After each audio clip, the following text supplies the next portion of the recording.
Welcome to Feed Your Lion. I'm Dr. Jodelle Yount, and I'm here to aid you in the mastery of total health, spiritual, mental, emotional, physical, and financial. So prepare to have your wellness tank filled up with this podcast. Welcome to another episode of Feed Your Lion podcast. I am sitting here today with Joe Piersante, and we're going to hear his story, and it's pretty incredible. I actually just met him a couple weeks ago through Rotary. He was speaking at Rotary and telling a story, and I said, I know you don't know me, and he's got to do way cooler podcasts like Jocko's podcast. I said, I know you don't know me, but I loved your story, and would you be willing to share? And he's been awesome about it. And so, Joe, thank you very much for coming today and taking time out of your day to talk to us. You're very welcome. Yeah. So, okay, let's kind of roll back. Because you're not from this area originally, right? No, I'm originally from Detroit, Michigan. Detroit. So, all of you Buckeye fans out there, watch out. I'm an OSU grad, so I have to put that in there. There you go. Yeah. Okay, so Detroit, and so talk a little bit about your upbringing just to start, and how you got into, all the things you did before. We'll just start because they don't know your history. So just kind of tell a little bit about the beginning and what you were into and how you ended up getting in the military and all of that. And Okay, awesome. Yes, I was born and raised in the city of Detroit, Michigan. My dad was a police officer in Detroit, and at the time, all city workers had to live in the city of Detroit. Grew up playing sports, grew up playing football, hockey, and baseball. And I was lucky enough to go to college to play football. I played at a small college in southern Michigan called Adrian College. And kind of a fun fact, in Michigan in the 80s, we were the most winningest football team in all divisions in the state of Michigan. Really? Yes. Okay. So yeah, coming out of high school, I played in Class A school, Yeah. and that was like the biggest enrollment. And Yeah. I played linebacker, and it was kind of crazy. Me and my other co-linebacker on our team, we were the two smallest linebackers in the league, and we both were all league. But going to a bigger school, it was really didn't have a big draw for only a 5'9" on your tiptoes inside linebacker. Yeah. So you went to school. You're playing football, and then what were your plans for after? Originally, when I started school, I wanted to be an athletic trainer. Okay. So I started my major in sports medicine, and probably during my freshman year, my dad never pushed the law enforcement on me, but just watching me grow up and watching him, and me being in team sports pretty much all my life, seeing just the camaraderie. He worked in narcotics on the Detroit Police Department for a long time, and just kind of that close-knit group of guys and things working as a team, it really appealed to me. Yeah.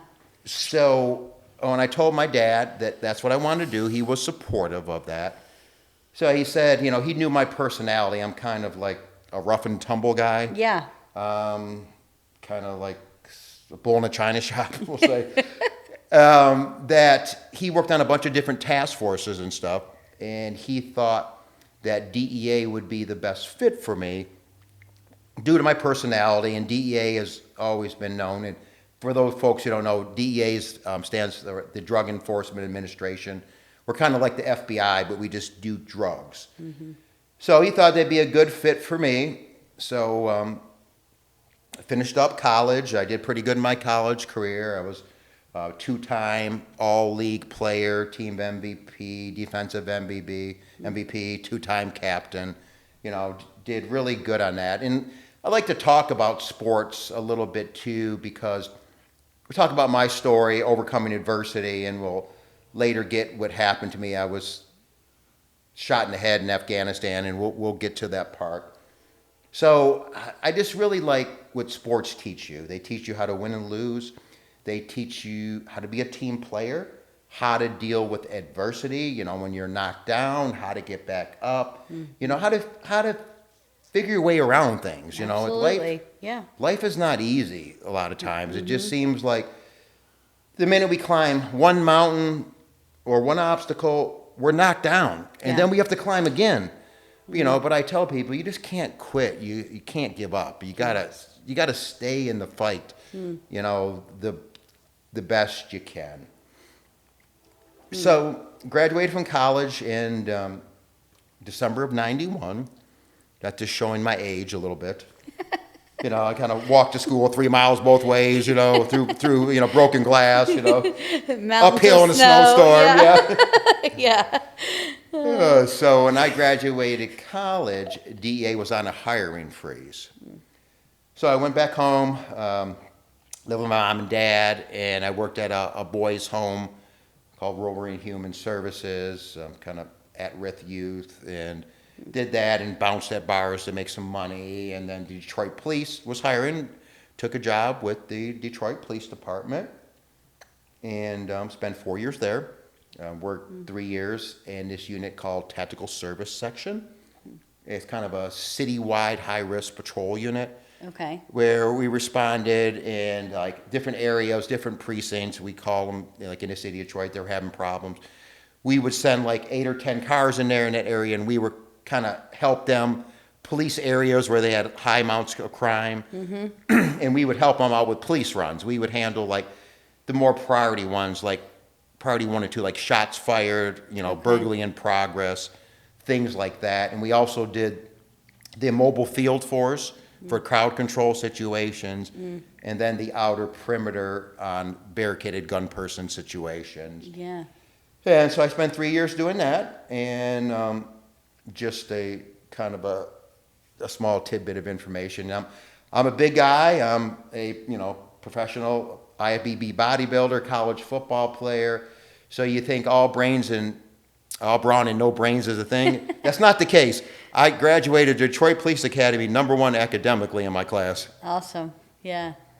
So you were right. I mean, even Detroit, though, even starting out there, I mean, that can be, you've had some rough things there, I'm sure, before you even got to DEA. Oh, I mean, most definitely. But I grew up in the city, so I knew what I was getting into. You already knew, you were well prepared already. There wasn't culture shock, Yeah. for me. But in my last year, I was on the full-time SWAT team in Detroit, so we got to do a lot of crazy stuff. And then I went through the start of the process at DEA, and I was like going through, everything was going real quick. Yeah. And then I didn't get a letter or anything back that said, hey, I didn't pass this part. Yeah. So I'm sitting at home, and I get a call one day from this lady at our headquarters. It's like, Mr. Piersante, are you still interested in a job? I'm like, yes, I am, ma'am. He's like, we had lost your application, but we found it now. Are you serious? And I'm thinking to myself, see, you got to put every address you ever lived at, 3 different people from that address, and this and that, and all your relatives' social security numbers and everything. And I'm thinking, okay, he was lost. Who had access to this in the meantime? Yeah, that's a big agency like that, you would think.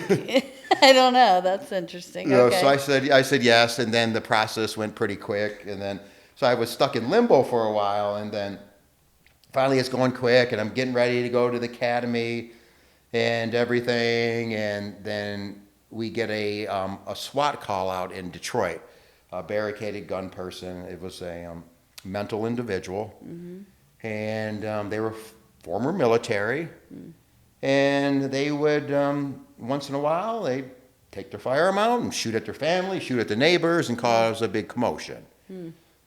So that happened again on this day. The precinct patrol went out there. They called us, called a barricade. We respond out there, start negotiating with her. We bring our big armored personnel vehicle out there to negotiate and talk and blah, blah, blah. And so it's daytime at this point. We get surrounded and everything. And then my particular team, we were on a break at the time. We were a couple houses down in between houses, just resting and drinking some water. And all of a sudden, this person, they pop out of the rear of the house. And then they start shooting at one of our guys in the back. Wow. He doesn't have a shot at him, so they go back in the house. The perpetrator or suspect, whatever you want to call them, and they had a car in the driveway. They're like, under no circumstances, do not let him get mobile in the car. So I'm sitting there with my buddy and a couple other teammates. We got half our stuff off in between some houses, and short time later, guess what happens? He tries to get in the car. He goes for the car. Yeah. Like, oh, dang it. Yeah. So I jump in the passenger seats. I have myself a machine gun. My partner drives and the driver. We got some guys in the back. I got like half my stuff on. And she gets in her car in the driveway. We pull behind them. Yeah. To block them in so they don't go in. We got a Suburban. They got like a little passenger car. We get no problem. Yeah. We're good. Yeah. She starts ramming our car. Oh, gosh. Like, oh, crap. Hang on. It's nighttime at this point. Yeah. And then I see through their back window a muzzle flash from a firearm. Oh, gosh. I'm like, oh, shit, they're shooting at us. Yeah, yeah. So I bail out the passenger side. My partner bails out the driver's side. At the time we had Heckler & Koch HK MP5 submachine guns. So I'm like, okay, we need to end this and end it quick. I'm not playing around. Yeah. So I put my machine gun on full auto, and I just dump a magazine into the car. Just open it. Yeah. Just open fire. My buddy's on single shot. He fires some, and it's kind of crazy. Throughout our training, we're like, if you run out of ammo, it's not like the movies where one magazine you can go like 10 minutes and shoot. Right. It doesn't happen. 30 rounds goes like that. Right. And I remember just using my training, going to one knee and said, "Cover me, I'm reloading." And my partner said back, "Joe, stop, cease fire. It's over. So I'm thinking to myself, I just got into shooting. I know it's a good shoot, but you're still in the back of your mind. You're like, you're worried about it. I've been waiting for all this time for DEA. Is this going to screw it up? But it went thankfully, through, it did not. It went through good. So, yes. Yeah. So it's kind of crazy, like, getting a shootout with a mental. Yeah. And then, they take the gun away that you use. And then a couple days after, you got to go see a psychiatrist. But then I'm sitting here in Detroit in the middle of the ghetto with a bunch of mentally ill people, and I just got in a shootout with one. So of course my anxiety's way up through the roof. That really didn't help the mental health, did it? Talking to the psychiatrist, "How you doing?" Officer Piersante, a little nervous here. It's like I'm on edge a little bit, but. Yeah, that is a little bit. That's a little PTSD inducing to go right back to a situation where you like 100%. Yeah, yeah. So that's exposure therapy, right? Without a doubt. Yeah. Oh man. Okay. So how long after that then did you end up with the DEA after that? 3 months I got in the academy. Okay. I got in the academy June of 1997. Okay.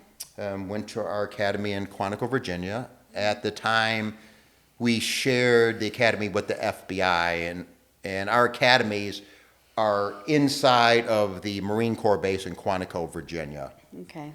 All right. So you said your training before you actually started working, it was how long?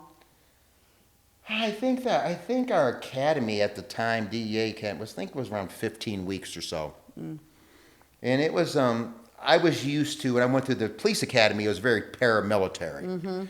Every day you had roll call and you stand at attention and you had to have, your shoes spit signed and you have to iron military creases in your uniform and, you have to be, "Is that a speck of lint I see on your thing?" And it just like, just messing with you. Yeah. You just shine your shoes with a chocolate bar and then, "Oh, your hair is not short enough. You better come back with it shorter tomorrow." Yeah. Where the DEA's was kind of more we call like a gentleman's academy. Okay. You didn't have all this stuff, but it was a very, very intense and good academy. You had a lot of training, of course, a lot of classroom stuff, a lot of practical exercises, a lot of firearms training. Of course, they did a really, really good a job with that. Now, when I joined DEA, you couldn't go back to where you were hired from, because the person who was in charge of us at our time, we called our administrator, thought that if you went back to where you were hired from, there would be a higher chance of you potentially being corrupt. Okay. But to me, if you're going to be corrupt, you're going to be corrupt no matter where you go. Yeah, that's So, true. It's okay, whatever, Yeah. rules are the rules at the time. So 3/4 of the way through the academy, they put a list of the different openings available for your class. And then you can pick your top 3, what you want, but you're not necessarily guaranteed to get any of those spots. Like, say you were a Spanish speaker and there was a bunch of border spots, guess where you're going? Yeah. Border. So Yeah. me being from Detroit, I had a wife and a young daughter at the time. I wanted to go somewhere where cost of living was relatively pretty good. Yeah. And I was sick of being in the cold. I want to go somewhere warm. So Phoenix, Arizona was on the list. I put Phoenix as my number 1 spot. Never been there a day in my life. Had a grandmother that went there seasonally, and my wife at the time had a grandfather. Yeah. So I knew it was, cost of living wasn't that bad, and Yeah. so I put in and got Phoenix. Okay.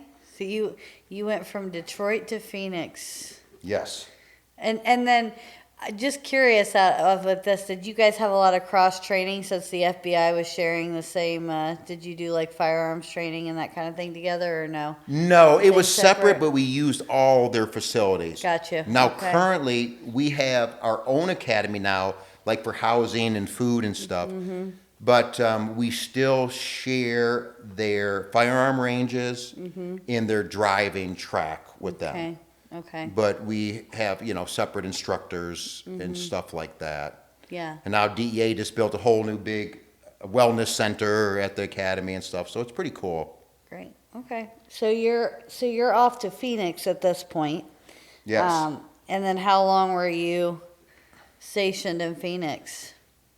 I'm there for 12 years. Wow. Okay. And Is that pretty typical? Like if you go like somewhere with like the DEA that you're going to stay there for a while, or do they move you? you have to sign a mobility agreement. Okay. So they can move you as Okay. needs of the agency Okay. at any time. But usually they like you to stay in a spot like 3 years before you put in to move. It's kind of crazy now. Now DEA, if you get hired, you know where you're going when you take a job now. Yeah, So yeah. we're like the other agencies. So yeah, I worked in a bunch of different groups.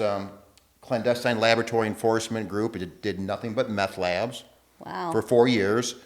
A lot of people will find out, I'm a DEA agent. It's like, I watched that show Breaking Bad. I said, well, I did meth labs for 4 years. I know all about that stuff. And I never saw methamphetamine once in the city of Detroit, but at the Really? time. And I think it's not a real inner city drug. Yeah. Of course, in Detroit, we had a lot of crack cocaine. You get more meth this Powder, way. powder cocaine, heroin, Yeah. marijuana, of course. And now I'm in these big, white bunny suits and 130 degrees, processing a Klan lab. And people talk about it's a dry heat my backside when it's 130 degrees. You can cook an egg on the sidewalk. Yeah. Yes. And I learned shortly off the bat, if you prone somebody out on the concrete when it's that hot, they will get burnt. Wow. So it's no bueno. So I worked in that and worked in some conspiracy groups and worked on a West Side task force. And no matter what I've done in life, I've always wanted to get to the top of whatever I did, whether Yeah. it was sports or, the job or whatever. And rolling through my career and kind of how I got in the unit I was in when I got injured. After 9/11, the U.S. military went over to Afghanistan, and we had kind of an idea, what was going on over there. We know that Osama bin Laden was running his training camps and things like that. So once our soldiers put boots on the grounds over there, they shortly realized that the Taliban and these other insurgent groups were getting their money for their terror activities by the production and sale of heroin. So that's one of the big questions. Why was DEA in Afghanistan? Well, there you have it. Okay. And that's not the military subject matter expert, so they called on DEA for help. Sure. So we didn't have necessarily a team at the time that was capable, because you're having to run and gun with the military and also be an investigator. And the big added benefit we had, we were the investigators.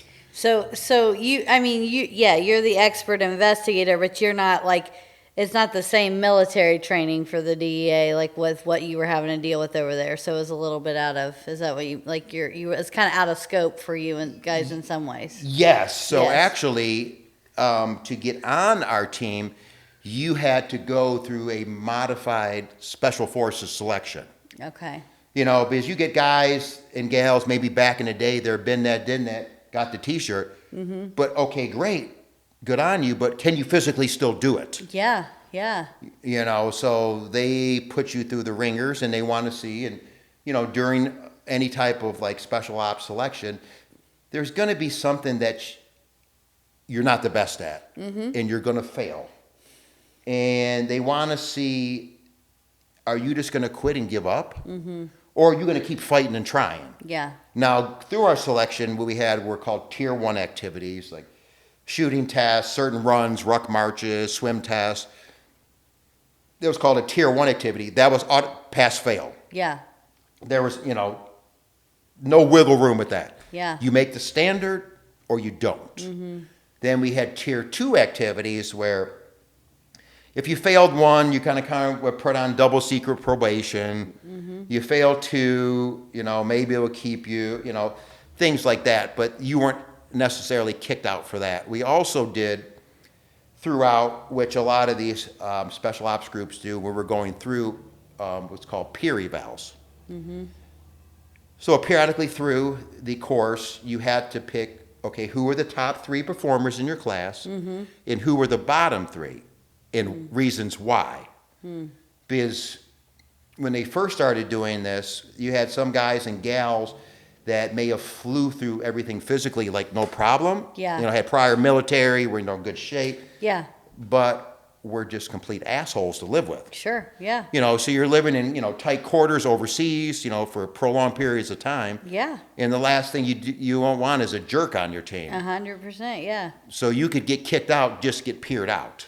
Okay. Just for a bad attitude type of thing. Bad attitude, and, you Yeah. know, being selfish Yeah, and things like that. Just to kind of like put in perspective how tough it was. Yeah. I think through our selection, I think we started with about 36 people. I think 10 made it through the end. So what, did they was this like DEA people that volunteered to do the special teams, or did they get like, you know, they selected them? Like, how did that process work to get the 36 to start? Oh, good question. So certainly the DEA FAST team was an all volunteer thing. Okay. So, you know, so you're kind of going out of your scope as a regular DEA agent, and it's a complete volunteer thing. So what they wanted you to have was a couple years on the job, and so you had some investigative experience. Yeah. Then as long as you had those couple years to meet the criteria at the time, we no longer have any FAST teams now. Once a year they'd have a selection. Okay. And you'd put your name in, you know, and get concurrence through your local bosses and stuff. And as long as you met the criteria, then you could be put in for the selection, and then they would have all the names put in that made it through, and then those individuals would go through the selection. Gotcha. Okay. So, as far as most DEA jobs, because like I feel like, you know, there's a lot of big scope throughout the DEA. I mean, even like, you know, I've had to deal, or I've dealt with DEA for getting my, you know, licensing for. And you probably deal with diversion with DEA. Yes. So there's a lot of big, like, how is that kind of like broken down as far as, like you mentioned, you're doing the clandestine where you had to do like mainly meth labs, but then there's more like the office space or licensing. Like, how is it kind of divided out in general? Sure. So DEA, you have special agents. those are the one, the field agents and stuff that went out there, and arrested the people, for, street drugs and things like that. Then those are gun carrying agents. Then you have diversion investigators, which are not gun carrying agents, and they handle the regulatory side. Yeah. Like doctors for, Yes. for their prescription, Yes. things in pharmacies to make sure, Yes. legal drugs for legal aren't getting diverted for illegal uses. Sure. So you have diversion, and then you have intel analysts too, which they're non-gun carrying.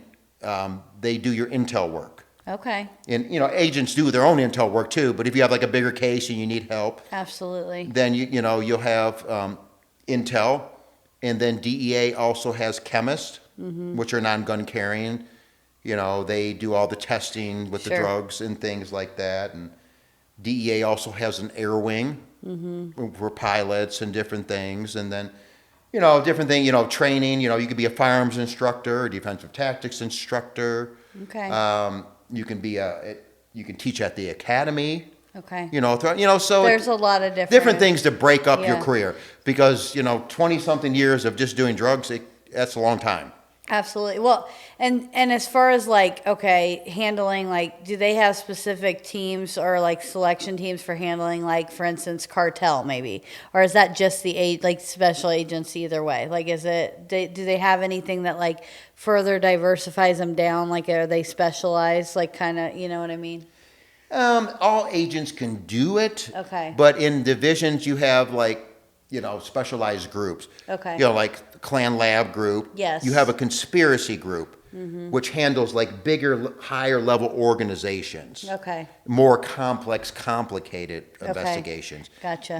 Then you have different task forces where, you're with the local, police departments. Yeah. And then we'll bring them over and designate them as task force officers. Gotcha. So Okay. they have full federal powers, to do what needs to be. do what needs to Yeah. be done. And Yeah. then now they have certain groups that are focusing on heroin and fentanyl and stuff like that.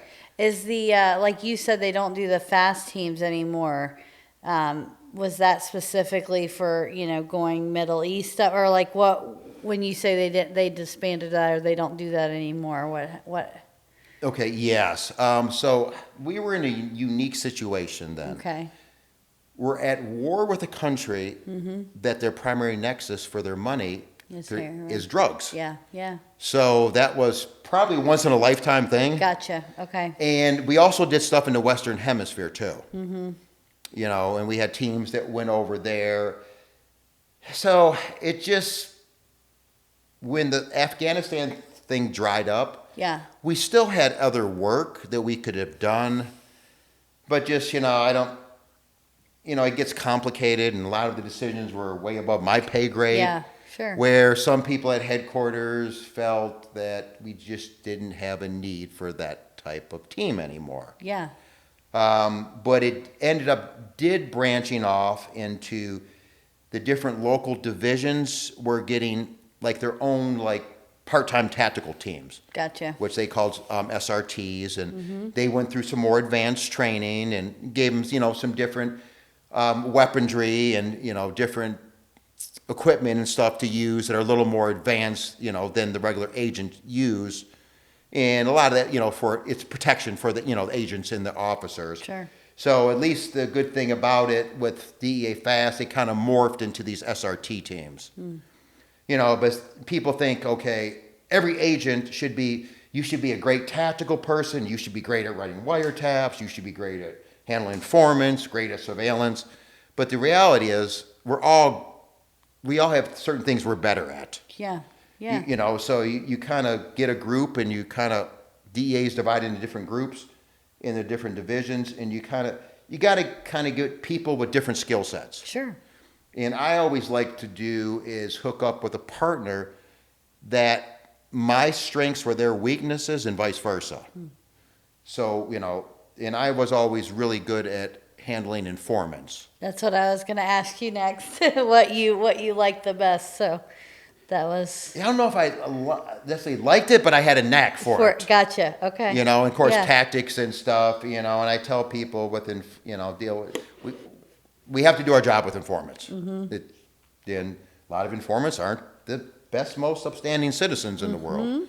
But it's a tool for the job we have to use. It gets you information, right? And when you're talking to somebody, you know, you want them to work for you as a potential informant, and they have to trust you with their life, they're going to size you up. Yeah. You know, they're going to look at you and you talk to them, and they're going to see, is this person a soup sandwich? Yeah. Or are they squared away and can I trust them? Yeah. You know, and I learned too early on in my law enforcement career is that people are just human beings. You treat people like humans. You know, I start off always by giving somebody respect. I'll be cautious, but if you want to go right, we'll go right real quick. Right. But I'm going to start off giving you respect. And so you treat people like people. You know, you don't be like, oh, I'm this big bad federal agent, and you did this, and you're looking at this many years, and you're looking at this and that. Right. You know, I would just sit down and explain to them, okay, this is what we got you with. Yeah. This is what you're looking at time. These are some of the things you can do to help your situation. Yeah. You know, they want to be like, you know, can you guarantee me this? I can't guarantee you anything. Yeah. You know, if you cooperate, we'll bring it to the prosecutor, and they'll bring it to the judge. Yeah. And then, most often than not, if you do what you're supposed to be doing, you'll get a reduction in your sentence. You know, and it's dealing with good informant. It's a pain in the butt because your phone's on 24/7, and you're kind of like their consular. You know, their controlling agent, their parents. You know, you got people calling you, you know, all hours of the day and night. But Yeah. you need to answer the phone. Yeah. If you want a good rapport with your informant. Yeah. And also, a piece of advice with informant handling, never tell them something you can't do for them. Don't lie to them. Yeah. You got to build the trust. You build the trust, Yeah. and you tell them, hey, you know, I know, you know, you're out there doing things. I said, but if you're out there doing something, and you let me know that you're at somewhere doing something, I got your back. Yeah. But if you're out there doing something, and I have no idea you were out there doing it, and I couldn't approve or disapprove it, Right. then you're on your own. Right. You know, there's nothing. I can't help you. Yeah.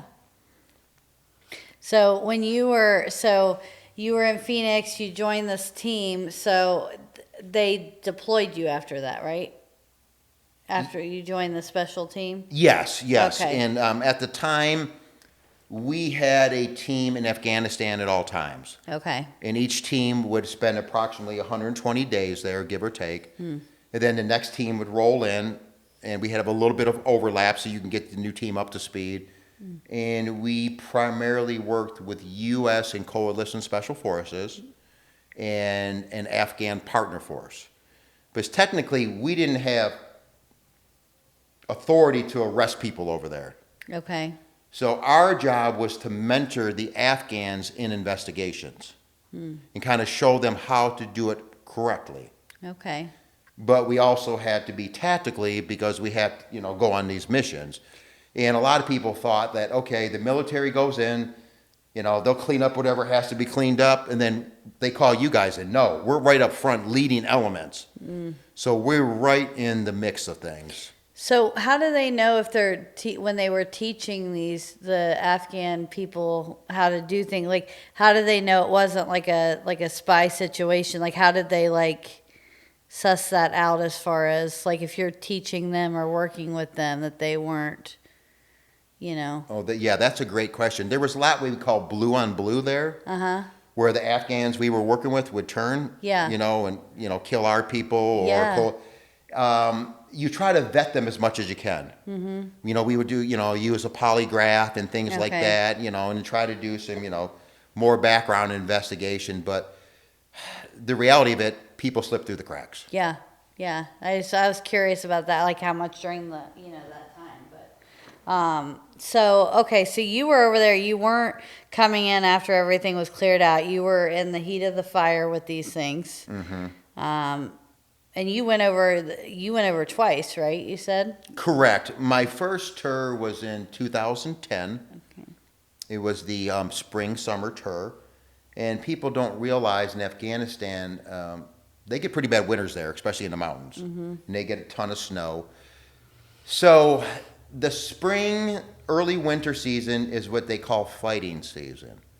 That's when the Taliban is very active, terrorizing, the local villagers and making them do what they want and things like that. That's also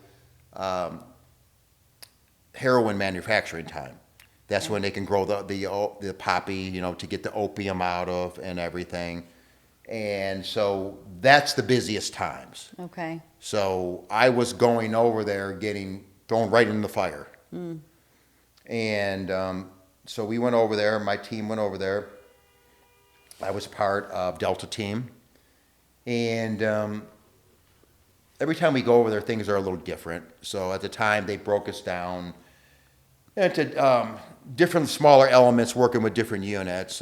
Me and one of my partners, Travis Brooks, they put us working with the ODA Green Beret team, a group out of First Group, ODA 1231. So we stayed in a little base. We were mainly staying at Kandahar Airfield in Afghanistan at the time. It's a pretty big base. And Travis and I would roll with the Green Berets. We had 2 other guys assigned with the Army Ranger team. And then the rest of the guys just kind of, floated, back and forth. If we need help, one group needed help and bolster more manpower, they would go over and do things. So me and my buddy Travis were assigned to this ODA Green Beret team, and we were in Kandahar area mostly, and some in Panjshir. And Kandahar, for people who know, is kind of the birthplace of the Taliban. So a lot of insurgent activity, but also a lot of drug activity, where they're growing the poppy and manufacturing the heroin, and also hash is real big in Afghanistan. So they have the marijuana fields and do the hash. So that was a big area for that. So we would roll out with the Green Berets, Travis and I, and we'd find a drug nexus, with our intel working with theirs, and we would go out on ops. And we were basically doing at that time with them, which a term in the military is called movements to contact. Basically, you're going to go in a hot area, and you're going to pick a fight. And you're going to see what type of resistance the enemy puts up. We stay there a day or two, and then, get an assessment and see what drug activity they got going on there and handle that and process that. And then usually once we would get it secure, conventional forces would come in and take over for us. So, I tell people, probably my 2 tours in Afghanistan, I was on about 30 missions, give or take. And this is their money. This is how they fund their terror activities. It's called a narco-terror nexus. And so, of course, they're going to fight like hell to hold on to this. Yeah. This is their money, and these labs are behind enemy lines. So during those 2 tours, those 30 missions, there was only 5 times that I did not have to fire my weapon. Wow. Which is pretty crazy. Most police officers or agents, they never fire their weapon in their whole career. Here, we're getting gunfights all the time. Yeah. Which is kind of crazy. And, we have the specialized training. We get to use the belt-fed machine guns, grenade launchers, passive explosive, Gustav rockets.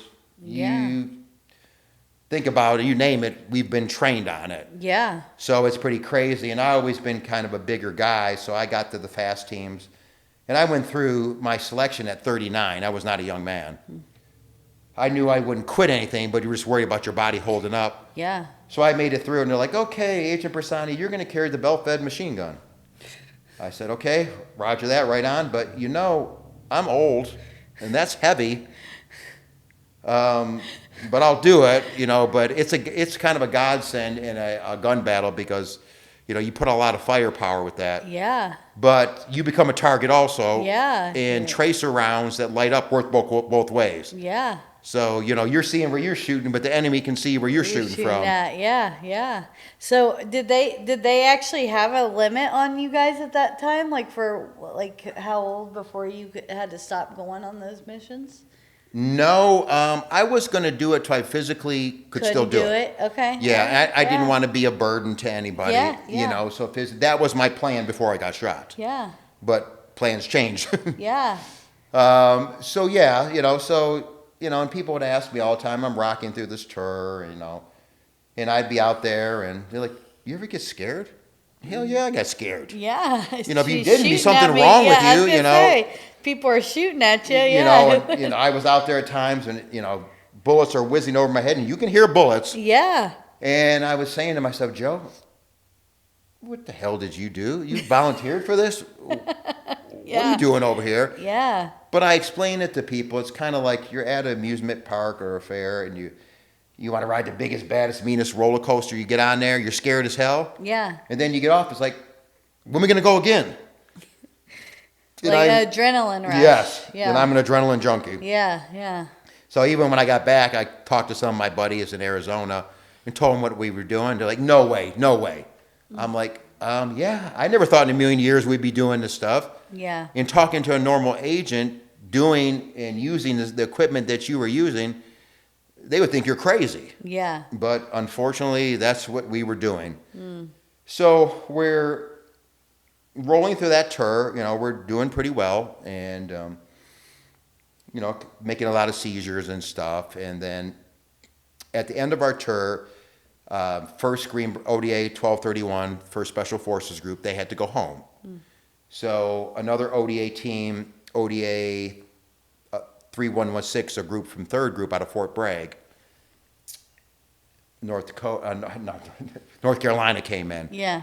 So we had a joint op with First Group and them to start off, and then we had our last op with just 3rd Group. And before an operation, you always do a mission brief, where you're saying, this is what we're going to do, this is our plan, these are, the best course of action, what could happen, this is the worst course of action, what could go bad. Yeah. We kind of get a plan and a scheme and maneuver, which, you're particularly going to do in this operation, so on and so forth. So I remember briefing this operation. It was this area called Hazi Madad. And we had in the area, and which is called a combat outpost. They're like small little bases, not much. We had an airborne unit there at the time. And the Taliban had a hospital in the area too. And the enemy also had some anti-aircraft guns in the area. They were Dishka, old Russian anti-aircraft guns, but very effective. And when coalition forces would fly around, they would shoot at them. So, and there was a bunch of marijuana fields and poppy fields in the area, so we were going to go in. And the Army Rangers went in there a couple days before that, and they got in a pretty big firefight. And they actually took a couple casualties. We did. So we're briefing this up, and, we got these Dishka anti-aircraft guns. We're going to go in 4 CH-47 big twin rotor helicopters, and we're going to get insert, just to kind of preface this, we usually like to do operations at night to use our technology with our night vision and lasers on our guns. Yeah. For the most part, the enemy did not have that. Yeah. So that's what we like to do. So we're going to go, middle of the night, and we're going to land and get a foothold and then, start searching. But by the way, on infill, we're expected that at least one of the helicopters is going to be shot down. So I remember getting back to my room that night and thinking, saying my prayers, and it's like, please God, please don't let it be my helicopter, because you're kind of like in a flying coffin there. Yeah. And especially when you're going to land, you're a big, slow-moving object. Yeah. So fortunately for us, on infill, we did not take any incoming fire. So we land and get set up and, get a foothold in there, and just start doing not minor searches in the area. Yeah. Wait for first light to kind of, see it better and get a, get a better idea of what we're looking at. Yeah. So, first light happens, and they usually just before first light, they have what's called morning prayer in the Muslim religion, where they get up and pray. And then before it gets dark, they have evening prayer. And usually after morning prayer, they'll like to hit you and probe you. And they'll try to shoot at you and, like minor attacks to see what you got. So they did that a little bit. And they have these radios they communicate on. They're like walkie-talkies. They're called ICOM radios. And we can intercept them. Hmm. And most often than not, they're just talking crap on them. Mm-hmm. Like we'll find one of their IEDs and blow it up. And they're like, we'll hear them, they'll be exploding. Oh, we're killing them. We're killing the Americans. We hear them screaming and dying. No, that's just us blowing up one of your IEDs. So most often than not, you take a grain of salt, they say on those things. Uh-huh. But they kept saying throughout the day, we need to find somewhere to set up the PCAM machine guns, which is a belt-fed machine gun they have. Mm. We're like, okay, yeah, whatever, okay. So we're moving through. We're in the middle of August, and we got in a couple of little skirmishes, and we had our close air support that we had providing helicopter gunships or planes got pulled off from us because there was another military unit that was in a gunfight, a TIC, which stands for Troops in Contact. Okay. So they got pulled off from us. And we had a Predator overhead, but I guess the wings iced over, even though it was 120 degrees. I guess higher elevation is colder up there. Colder, okay. So we lost that. And it was decided because we had been in a couple little skirmishes, they were not going to send the helicopters to come pick us up because they thought it'd be at hot landing zone. So it was decided through the captain of the Green Berets at the time, we were going to make it to the combat outpost, which at this point was probably a couple clicks away. It was a couple miles. Mm-hmm. So we stop at this little village, to get, situated before we press on. Yeah. And, we got some water and this and that. And it was just an eerie feeling. The villagers were acting very strange. Hmm. Like you kind of had that feeling like your hair on your neck was kind of standing up. Yeah, yeah. It's like Something's off. something is not right here. Yeah. So we're going to make our way to the combat outpost. So we're like in a line and moving through this little village and stuff. And then one of our guys says he thinks he spots a guy from one of these huts. So one of the Green Berets took their binoculars and looked, I don't see anything. So we kept moving. And I remember we had to my right, I had a short, like half pony wall there. And over there, it's pretty much like biblical times. Mm-hmm. You can tell people how it is, but you're actually over there, it's like people still live like this. Yeah. In mud huts and drinking out of a well and living with their animals and, going to the bathroom and, wherever. Yeah. But they can sure stop some bullets. Yeah. And they sure as shit were finding a place to set up the PCAM machine guns. Hmm. But all of a sudden, all hell broke loose. Hmm. I had rounds coming over my head. I had rounds coming to the side of me. And then on the radios, we called out, we had 4 people hit right off the bat. Oh. And one was the ODA acting team sergeant. He was the team medic. He's calling out a femoral bleed.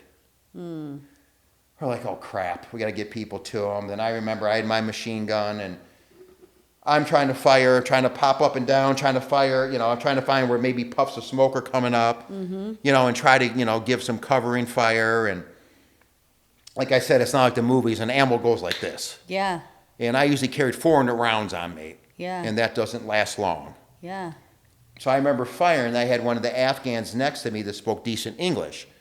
And the Green Berets, they're Afghans that they worked with, or the Afghan commandos, and they carried a similar machine gun that I carried with the same ammunition.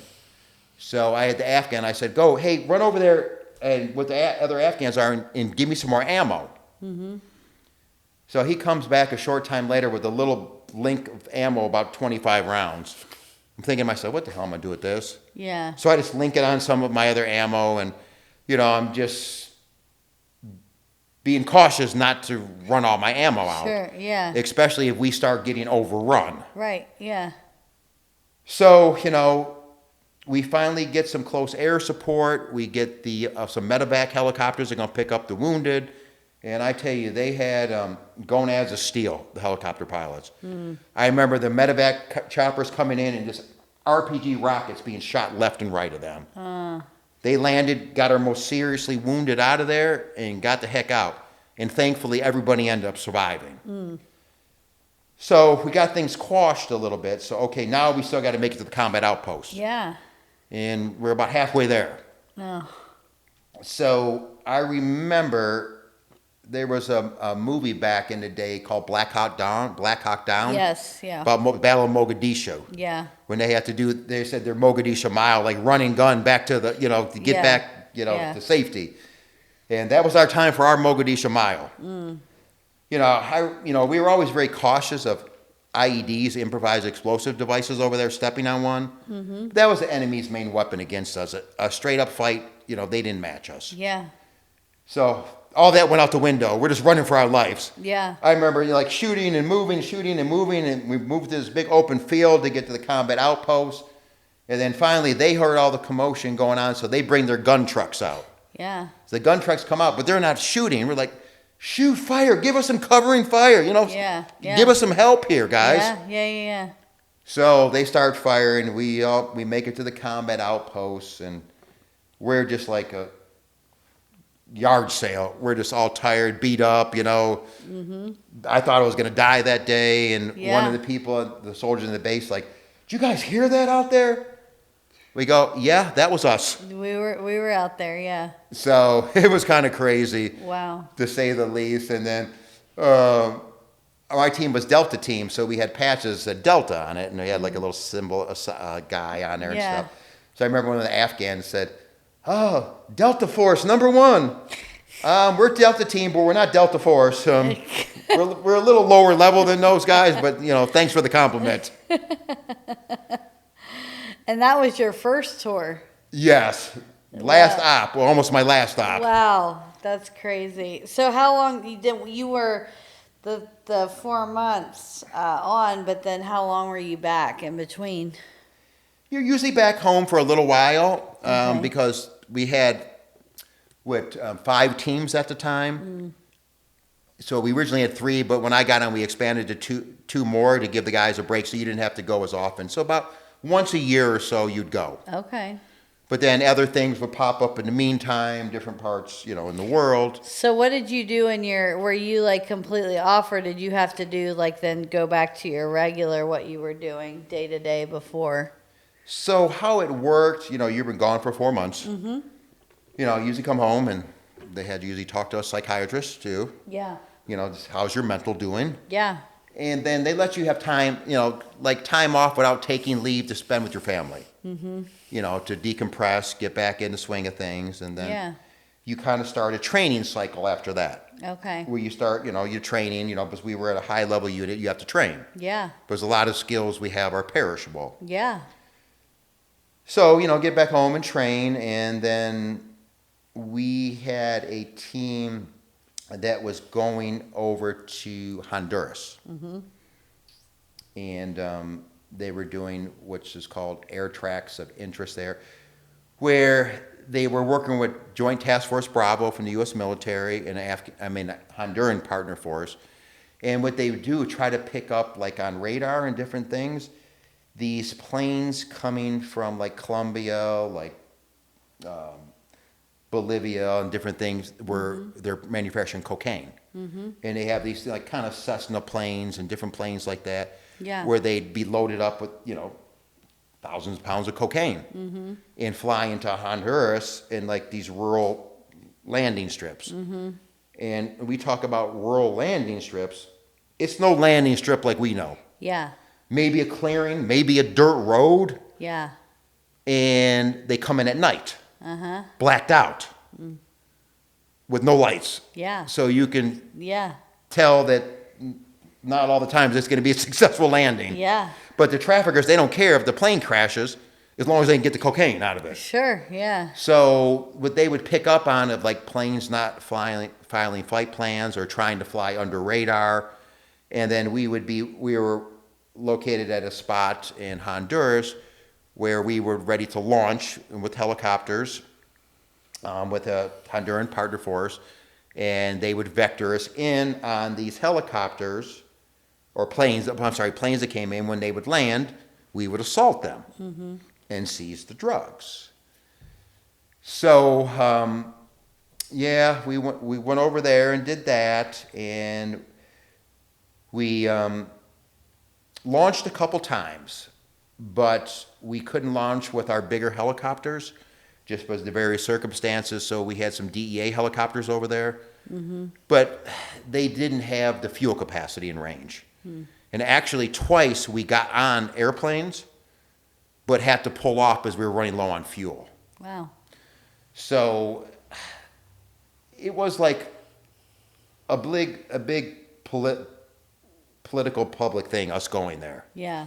And so they knew we were there, and the drug traffickers knew we were there, and the main drug trafficker that was in our area we were at, he took off out of the country because he knew we were there. So one of his underlings, or one of his lieutenants, as they call, hatches a plan. Yeah. I know how to get DEA out of there. We're going to kill a couple agents. Because where we were staying is at this little hotel, and they had another hotel by us where they had a little airfield there. Yeah. So a lot of us would get up in the morning and go do PT, run and do, various exercising. Yeah. So when we were out running in the morning, a lot of us would go by ourselves. They were going to send a hit squad to come shoot us down. Wow. So, and one of our Honduran partners we were working with, he ran into an old friend in town, and his old friend didn't know that he was working with us. So they had tried to get this guy to help out with the plan.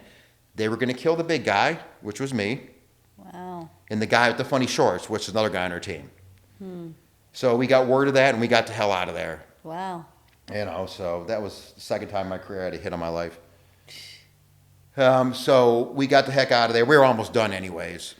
And kind of ironic, kind of goes around, comes around. The main trafficker found out about this guy's plan. And these big traffickers, they don't want to kill a federal agent because there's going to be hell to pay. Yeah. So he actually had this guy killed. Really? Like his lieutenant? Yes. killed. Yeah. Wow. So, that's a pretty stupid plan, and that'll just bring more heat on us. Well, so that was another thing. You kind of, that was two close calls there in a short time then. Yes. So we went home, and then was preparing for my next deployment in Afghanistan, which was my deployment in 2011.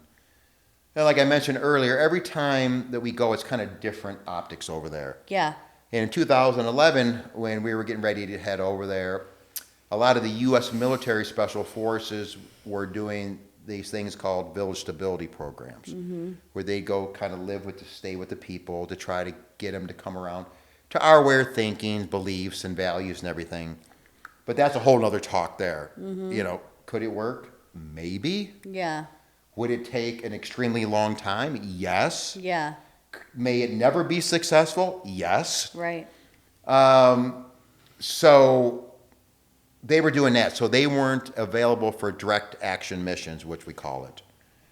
So the Australian Special Forces, one of their Special Forces units, the Commandos, which is a really good unit, I kind of put them on par with our Army Rangers.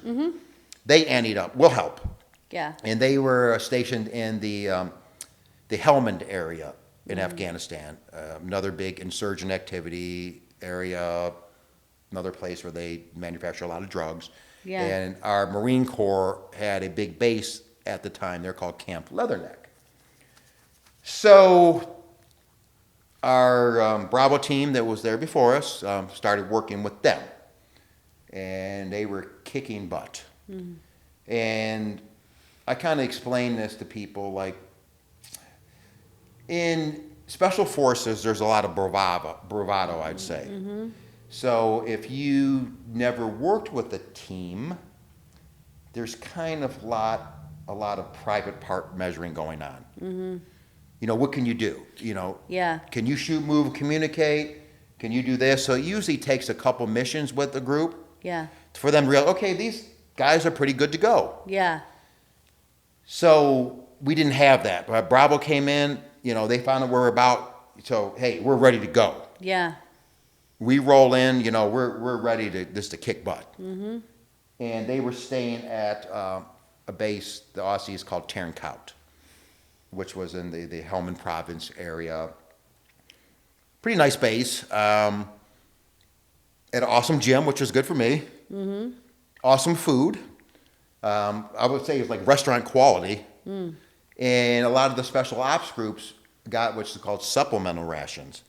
So you can get like protein powder, creatine, protein bars, Yeah. MedRx powder, all kind of stuff. Yeah. Goo energy gels and stuff. So I was living life high in the hog there. Yeah. And in fact, our second operation that I had that year, we did with the Australians. We hit the biggest heroin lab to date in Afghanistan. Mm. They're very crude labs there, but they make really good heroin. Mm-hmm. And they're the largest producer of heroin in the world. Mm. So we're rocking and rolling with them, doing really good. Is that still to this day? As far as what? Heroin production? Yes, and unfortunately, like we were making a dent when we were there. Yeah. But after we left Afghanistan, yeah, I guess they're manufacturing more than ever now. Wow. It's crazy. And a lot of people ask, we never mess with the farmers over there growing the poppy. Yeah. But it's pretty much the Taliban will force them to do it. Yeah. Either you do it or we're going to kill you and your family and rape your kids, your daughters. They would disfigure little children, disfigure their private areas, all kind of stuff. Rape their mother in front of them and then kill, it just very brutal stuff. And this is their own people. Yeah. So it's kind of whoever has the biggest stick at the time, the people listen to. Yeah. When we're on the ground, we got the biggest stick. When we're gone, the Taliban has the biggest stick. Yeah. So we never went after the farmers. We went after the people who made money off of it. Yeah. That were, making money. We go after the labs and the places where they would stockpile chemicals and equipment to manufacture heroin. Mm. So we're rolling through. We're getting near the end. We were due to go home like mid-December. Mm-hmm. And we're end of October-ish time. Mm-hmm. So this bazaar pops up hot on the radar. It's called the Pake Bazaar in northern Helmand. And these bazaars are kind of like outdoor flea markets with like rolling garage doors and mud huts. And they sell anything from, sundry items, soap, shampoos, live chickens, water, batteries. Yeah. But they also sell chemicals and equipment to manufacture heroin, bomb-making materials, in small arms. Mm. So our Bravo team was there before, hit this location with the Aussies, seized a lot of stuff, and got in a pretty big firefight. And in fact, the team leader at the time, when I went through my selection in 2009, him and I were the two oldest guys in our selection. He was older than me, and they were fighting their way back to the helicopters, and he got what I call the Forrest Gump wound. A bee jumped up and stung him. He got shot in the buttocks. And it's all on video and everything. Of course, made fun of him after that. Real hardcore guy. He was a Marine officer, was Marine recon. He had gold jump wings, scuba qual, everything. He was all of it. A bad mofo, we'll say that. Yeah. So he stayed the rest of his tour. Yeah. So it comes time for us to hit this bazaar. And I'm the old guy now. Yeah. And like I said earlier, we like to go at night. Mm-hmm. But at the time, us and the Australians could hit this location, there was no air wing available that could fly at night. Mm. So we had to use this special mission air wing, which was training Afghan pilots to fly for when we left. Mm-hmm. And they are not night certified. Mm-hmm. And they had these Mi-17s, or old Russian troop transport helicopters they use. But they're pretty good air platform, pretty fast. Mm-hmm. Could hold a decent amount of people, and they were pretty well armed. On one side, they had a PKM belt-fed machine gun. The other side, a Gao minigun. It's like that rotating, like electric gun, like type of deal. Like you saw on, you folks saw Predator. Jesse Ventura was carrying it. There's no way you can carry that thing in the ammo. It's way too dang heavy. Yeah. But anyways, that's what they had. So we're like, okay, this is not the best scenario. Mm-hmm. We know we're going to go in a hornet's nest. We know we're going to get in a gunfight. Yeah. But, hey, we're going to do it. Yeah. I think we got to look cocky. Because it didn't end so great for me. Yeah. So they throw another wrinkle in the game, too. So we're briefing the day before. We're going to fly in 4 helicopters. And, by the way, one's all going to be Afghan crew and piloted. We're like, time out. So if that's what has to be done, none of us or the Aussies are going to fly in that helicopter. We're going to put the Afghans on there. Yeah. Because if the pilot decides he wants to start his jihad that day and crash into a mountain, we don't want to be on it. Right. So the plan was insert 4 helicopters. We had some FAST team members on one and some Aussies on another. We had our Afghan partner force on another one and the Australians on the 2 other helicopters. And the plan was we were going to land early morning hours, Halloween Day 2011, just after first light. And the Aussies were going to get set up in position around the bazaar to keep the enemy from moving in on us. But the only bad issue is the bazaar was kind of in a valley. So they had enemy had the high ground around us. So anybody knows anything about tactics, if you have the high ground, you have the advantage. So they get set up. We land. We link up with our Afghan partner force. And our job was to search the bazaar with the Afghans. I was in charge of one element with FAST team members and Afghans. Another one of my team members, Justin Vanderbilt, was assigned with the same makeup of individuals. So we were going to start at one end, they were going to start the other, and then we meet in the middle, and then we do our business and get out of there. So we start searching. We started receiving incoming gunfire, pretty inaccurate at the time, but okay. And then I remember standing outside of one of the stalls at the bazaar. The Afghans were searching, and I had an old beat-up car behind me. And I remember a shot rang out, and I heard it hit the car behind me, and then I felt the back of my neck burn. I'm like, oh, shit. So I dump into the stall of the bazaar, and I put my hand on my back of my neck, see if I had any blood. I didn't have any blood. I had one of the Afghans look at it that spoke halfway decent English. Yeah. He's like, oh, sir, it's okay, sir, you okay? I tell you what, boy, but that bullet got so close to my neck, I felt the heat of it. Yeah. So believe me, I had my guard up. Yeah. The rest of that day, using all the tactics, techniques, and procedure I learned as a police officer on the SWAT team, as a DEA agent, Yeah. my FAST team training, prior training with missions. Boy, I was on my job. So we're in the process of processing this stuff, and we can't physically take everything we find. So what we do is we take photographs and take representative samples, and then to destroy the rest in place. So we're getting set up to do that, and then the Taliban, they come over this little cheap loudspeaker PA system, and they start talking in Pashto. They speak 2 languages, Pashto and Dari. And it's kind of like an eerie echoing over the bazaar. And we don't know what the hell they're saying. And so we have one of the translators tell us they're saying, today's your day to die. We must rise up. We must get the infidels out of our land. So the incoming fire drastically increased. We heard the Australians really getting into it with them. And we had the Marine Air Wing, the MAW, providing close air support with helicopter gunships above us.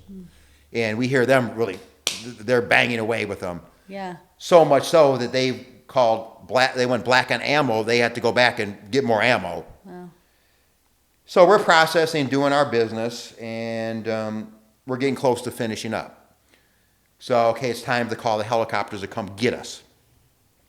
So, okay, we get a hold of them. They're inbound. We're making our way to our extraction locations. And only about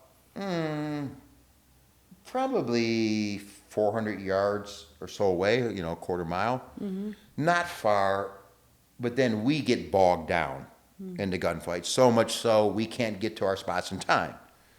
So we tell the helicopters, just, okay, go away from the area, stay orbiting, and then once we're set up, we'll let you know. Yeah. So I remember at that point, just kind of a panic coming over me.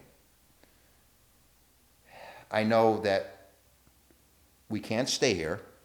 The longer we stay here, the more the enemy has time to amass against us. Yeah. And the worst thing you can do in combat or situation is show fear and be scared. Mm-hmm. I remember saying to myself, Joe, you got to get your shit together right here, right now. Mm-hmm. We got to get the hell out of here. You know, get yourself together. Mm-hmm. So I did, and we were kind of like leapfrogging in like pairs, you know, from building to building, you know, using cover and stuff. Yeah. And then we finally get in position and call the birds in. So 4 come in, 3 land, 1 doesn't. And later found out that was the Afghan crew and piloted one. They're not experienced as our pilots, and with all the incoming gunfire, to include belt-fed machine gun fire, and a brownout condition caused by the big helicopters coming in, kicking up dust so it's hard to see. Mm-hmm. So they didn't land at first. So we run out to our helicopter. And lo and behold, the Afghans are in ours. They didn't wait to get in theirs. So they saw theirs wasn't coming, wasn't landing, so they run up to the next nearest one. Mm. But it's not like Uber, you just can't take any. Yeah. That's our helicopter, not yours. Yeah. But they're not getting off. I don't blame them. I don't want to go back into that hell. So we're standing in an open field getting shot at, so we don't want to get shot in an open field. We just tell them to go. Mm. So they lift off, 3 helicopters take off. So it's just some fast team members and 2 Australians at this point. We take cover in a ditch, and at this point, all the incoming gunfire is focused on us. Mm. So a short time later, here comes the Afghan helicopter that we were never going to get on, but it's our only way out of there. Yeah. We can't stay. So it lands a couple hundred yards away from us, and I remember saying to myself, this is going to be a very shitty run.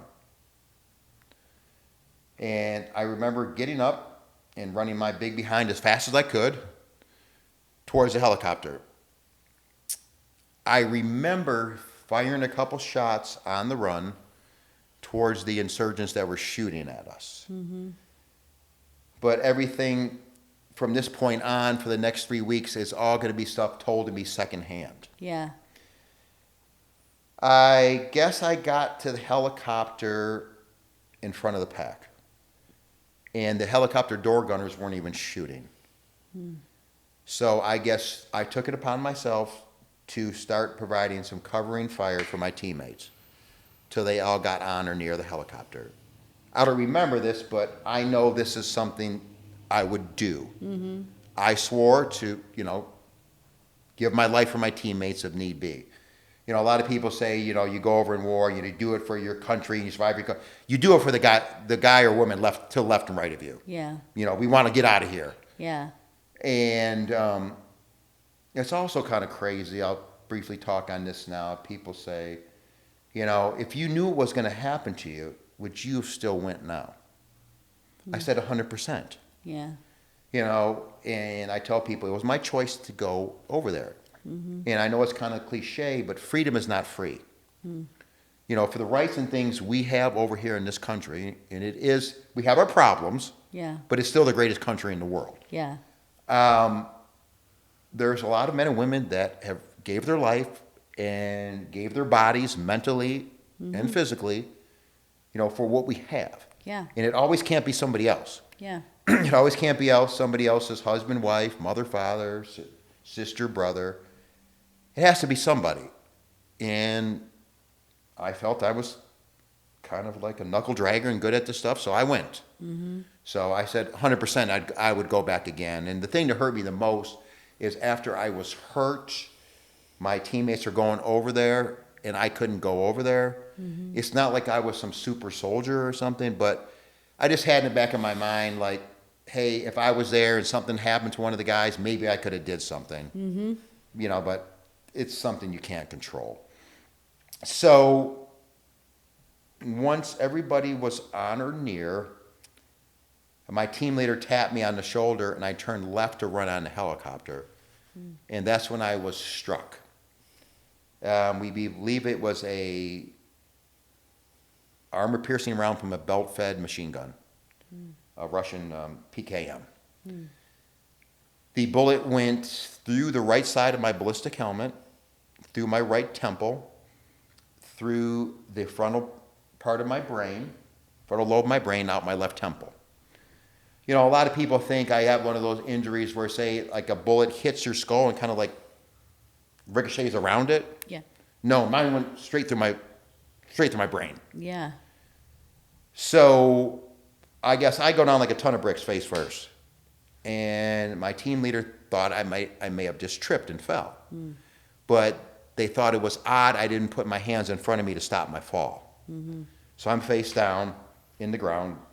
He runs over to me, tries to rouse me. I'm not moving.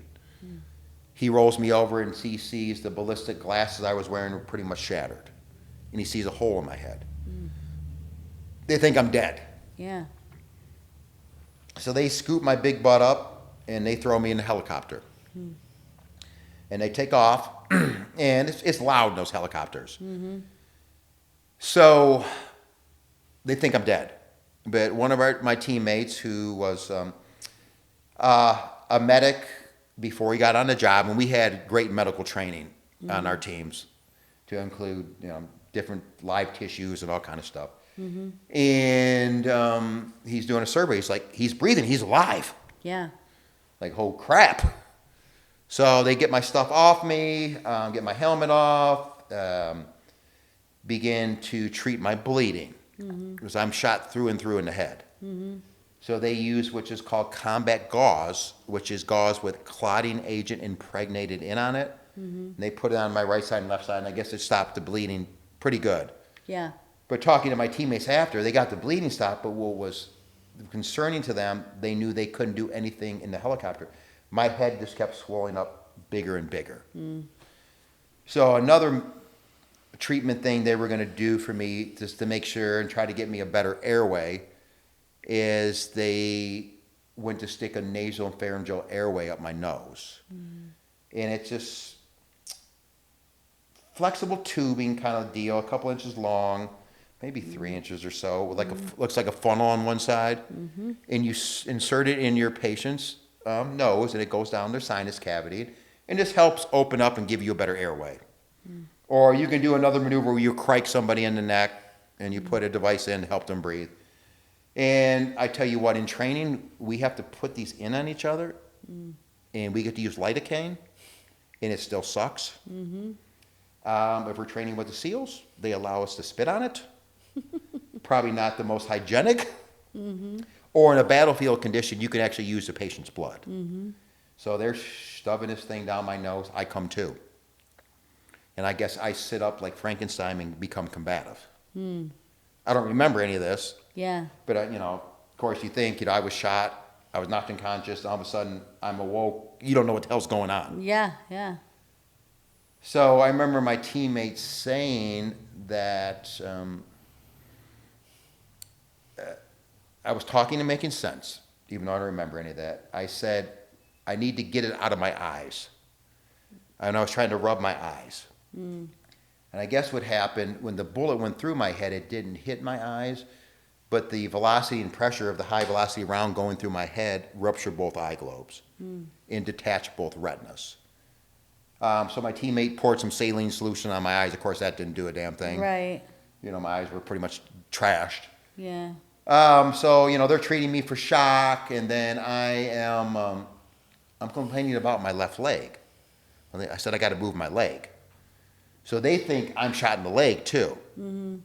But what it was, I had been shooting quite a bit, and I had a suppressor on my rifle to cut down the sound and the muzzle flash. Yeah. And they get red hot. And when I got knocked unconscious, I had laid on my suppressor, and it burned inside my left knee real bad. In fact, when I got my bearings back in the hospital, back in the States, I still had a big blood blister there. And then the pants I was wearing were pretty much burnt. So, yeah, it was just a miracle I was the only one hit. But I guess there was rounds popping up all around us. And so, they got me, treated for shock, and, it just, some of the things, I say that led to my survivability. I have pretty good faith, before I'd go on missions, I would say the Psalm 91 prayer. That's the prayer for God to protect soldiers going into battle. I had a St. Michael's medallion. That's the patron saint of law enforcement officers that my mom first gave me when I became a police officer. I had a copy of that Psalm 91 prayer on me, and I also had one of my grandfather's dog tags from World War II on me. And so, in all realities, I should have been dead. I should have been dead on that field in Afghanistan. I believe God had more for me to do in this world. Absolutely. I didn't see any bright lights. I didn't see any fire. Yeah. Nobody wanted me at the time, I guess. So it's time for you to go back and do more, you know. So, and I think one of my things that I was kept alive for was my motivational speaking and things, and Absolutely. to talk to groups and people, and like when you feel you're having a bad day, a bad week, a bad month, a bad year, it always could be worse. Yeah. You know, so I tell people you can't control what you don't have anymore. You just have to be thankful for what you do have and take advantage of that. You know, and then, you know, other things, you know, my teammates didn't panic. You know, we were well trained in battlefield medicine, and we had to use it more than we would have liked. Yeah. And then talking to, you know, doctors and medical personnel, I was in really good shape when I got shot. Yeah. And the better shape that you're in, the more of a traumatic injury you can sustain. And a lot of times your recovery is better. So I, you know, harp on people to stay in shape. Yeah. You know, and eat well. You know, you don't have to be an Olympic athlete or a professional, but stay in shape the best you can. Right. Because you never know what's going to happen. You could get hurt at home. You could be in a car accident. You could be at work. You don't know. You know, so just take the time, please. You know, people out there listening, try to stay in shape, because if something happened, God forbid, I'm sure your family would appreciate it and you would be happy too. Yeah. You know, so those are some of the things I kind of stretch. So they flew me back to the base we were staying at, and ambulance came out to meet us, and we had stretchers, but my team didn't have me on one for some reason or another, so they didn't bring one out, and I heard this commotion going on, and what does Joe do? Joe gets up and tries to walk off the helicopter, shot through the head. So I guess my teammates, I still don't remember any of this. They're like, no, we got you. And they carry me to the ambulance and then get me to the medical facility there at Tarrant Cout. They do what they could do for me there. And then they got a hold of the medical facility at Kandahar Airfield, which is a Roll 3 medical facility, they call it, where they had a neurosurgeon and eye surgeon standing by.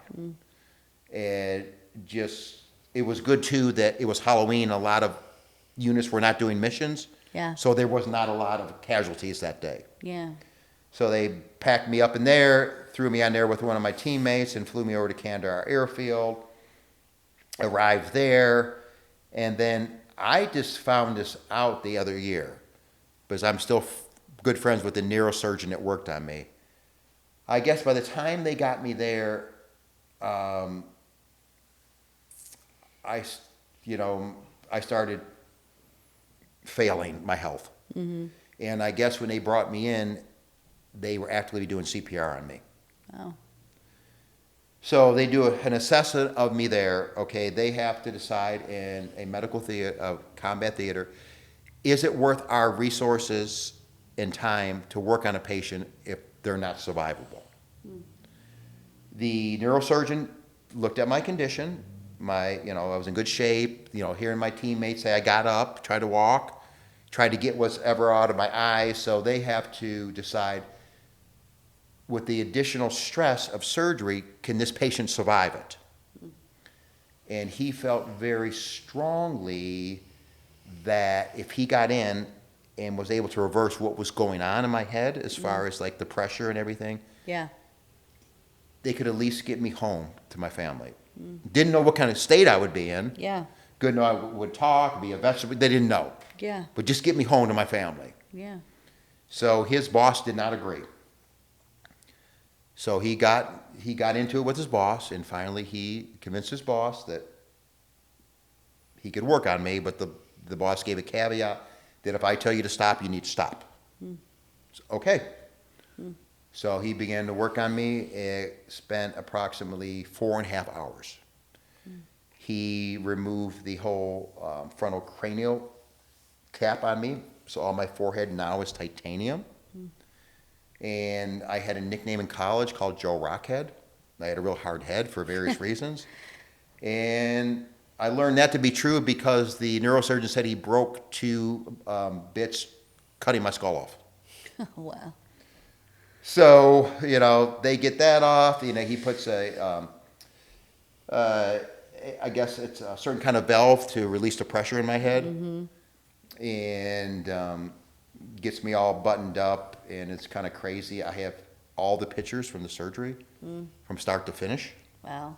Because they wanted to do it as a test in case I survived. Yeah. My mother could never see these pictures. Yeah. And so he worked on me. Then the eye surgeon came in and asked the neurosurgeon, is he really survivable? And he said, I believe so. She spent approximately 10 hours piecing my eyes back together with a microscope. Wow. So that was pretty crazy. And for the work she did in theater, there's some talk about me getting more sight back in the future. Yeah. And she's actually won several awards for work she did overseas. Wow. And so they did all that and then got me ready to be transported back home. In the meantime, they, of course, got a hold of my family back home and let them know what's going on, and got them travel plans to head to Maryland to meet me. I was going to be sent to Walter Reed National Naval Medical Hospital in Bethesda, Maryland. So a partner of mine, Travis Brooks, one of my best friends on the team, flew home with me. Had to spend 3 days in Lauenstoel, Germany at the medical facility there because the pressure in my head was rising. So they wanted to get it back down before they continued to transport me back. Yeah. So got back, landed in Andrew Air Force Base in Maryland, and then brought me over to Walter Reed. And when they first brought me over, my immediate family could see me, and that was it. And of course, my dad being in law enforcement for as many years as he did, he kind of knew what to expect and kind of briefed my mom up real well. Yeah. My ex at the time was a intensive care nurse at a hospital where he lived, so she saw a lot of bad things. Yeah. But of course, I was a mess. I had no frontal cranial, my whole head was sunk in. My eyes were swollen shut. I had tubes coming out of everywhere, pretty much. So I guess she took one look at me, put her hand over her mouth, screamed, ran out of the room, and passed out. And she later said that when it's somebody else, it's hard and tough, but with somebody you love, it's a whole different story. Right. So her dad actually had to help her off the floor. So they got me in there, did some additional surgeries to build up my forehead in anticipation of later putting the plate in my head. Yeah. Reattached my retinas, and then they put me in an induced coma using that propofol drug. I think I'm pronouncing it right. Yeah. So I guess it's a very good drug to put somebody in a coma so they can reverse you out pretty quick. So they had me in a coma for a week. Now, they briefed my family at this time that even though I was talking and making sense after I was shot, that with additional traumas from the surgeries, they wouldn't know how it would be when they brought me out of the coma. Yeah. At all. And they said, also, I have a frontal brain lobe injury, and your frontal brain lobe is like your filter, your brain's filter, decision making. Yes. Executive function. Yep. Yeah, and that controls your emotions, whether you get real sad or real angry. So Yeah. they told my parents and my fiance at the time, Joe can never be trusted with a credit card again. Just might spend a bunch of money. He just might be at work and take all his clothes off. Probably, if I did that, probably I was hot. I don't know. And bless my mom. She's like, well, he didn't have any good sense anyway, so he's not losing much. I'm like, oh, thanks for the vote of encouragement, Mom. Okay, and then after a week, they brought me out of my induced coma. And they found out shortly thereafter I was the still same smart aleck Joe as I always was, cracking jokes and, ripping on people and stuff like that. So you didn't really have like any of what they were concerned about with the frontal lobe injury. it didn't end up being as bad as they had thought. Thought it would. But I I definitely have some. Yeah, yeah. But just, I'm very blessed that it wasn't as bad as it could have been. Sure. So yeah, then I started my kind of rehab in the hospital, and it was kind of weird because in my head, I thought I had made it out of that mission and was on another mission when I got hurt. Mm-hmm. And then when some of my teammates and stuff started coming to the hospital, they had told me that I got hurt on that mission. Mm. And in my brain, it's kind of weird, how that happened. And I kept having this weird dream too, that I was over in Germany with my buddy Travis, who flew home with me, and we were on a old World War II German bomber. And Travis was going to fly, and I'm like, he doesn't know how to fly a plane. And I'm going to work one of the machine guns in the turrets. I said, I know how to run a machine gun. I don't know how to work all these levers, and I don't know. I guess even though I was knocked unconscious when I was in those 3 days in Germany, I guess subconsciously I knew I was in Germany. Yeah, yeah. Yeah, it just was kind of very, very, very strange. But anyway, so recovering in the hospital, and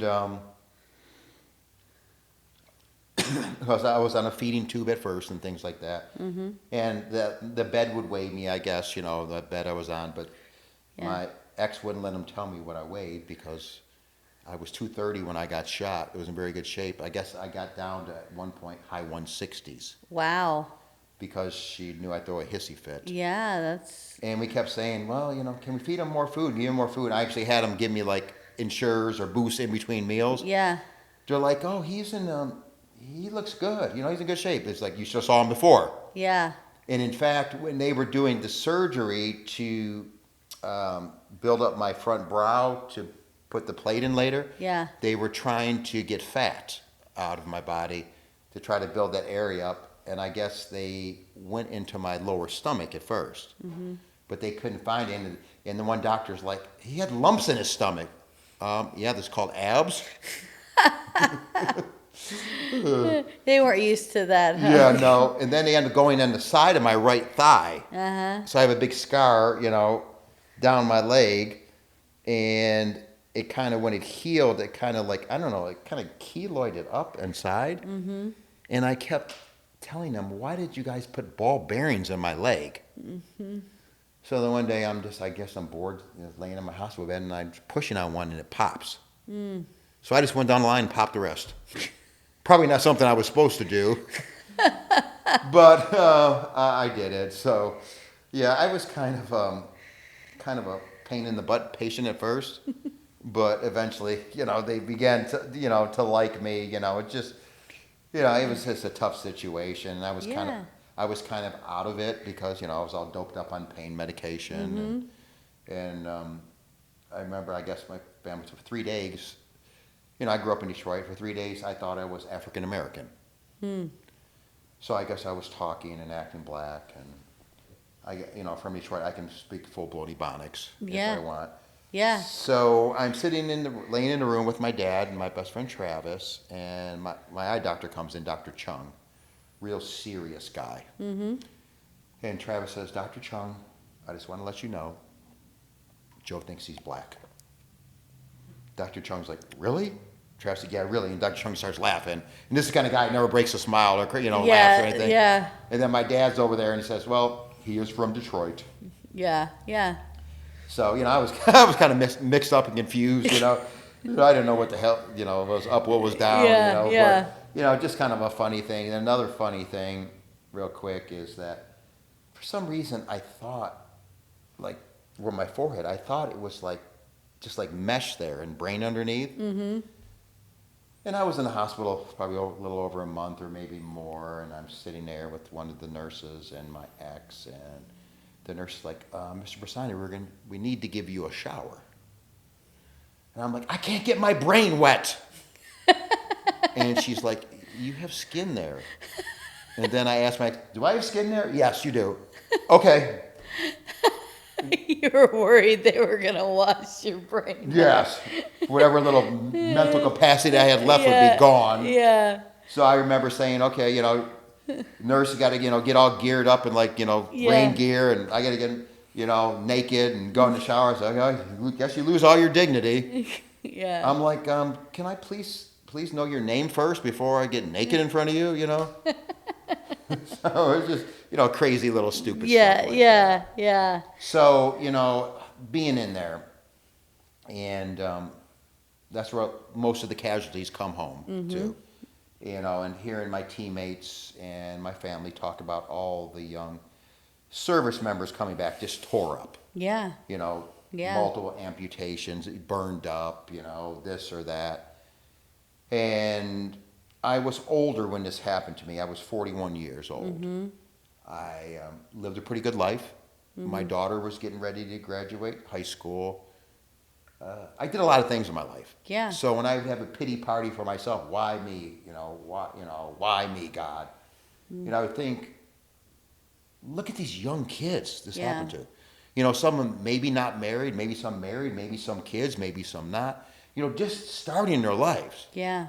I said, I lived a dang good life. So I kind of kicked myself in the behind, and I said, Joe, that's when I started getting this, it could always be worse. You could always have it worse. Be thankful for what you do have.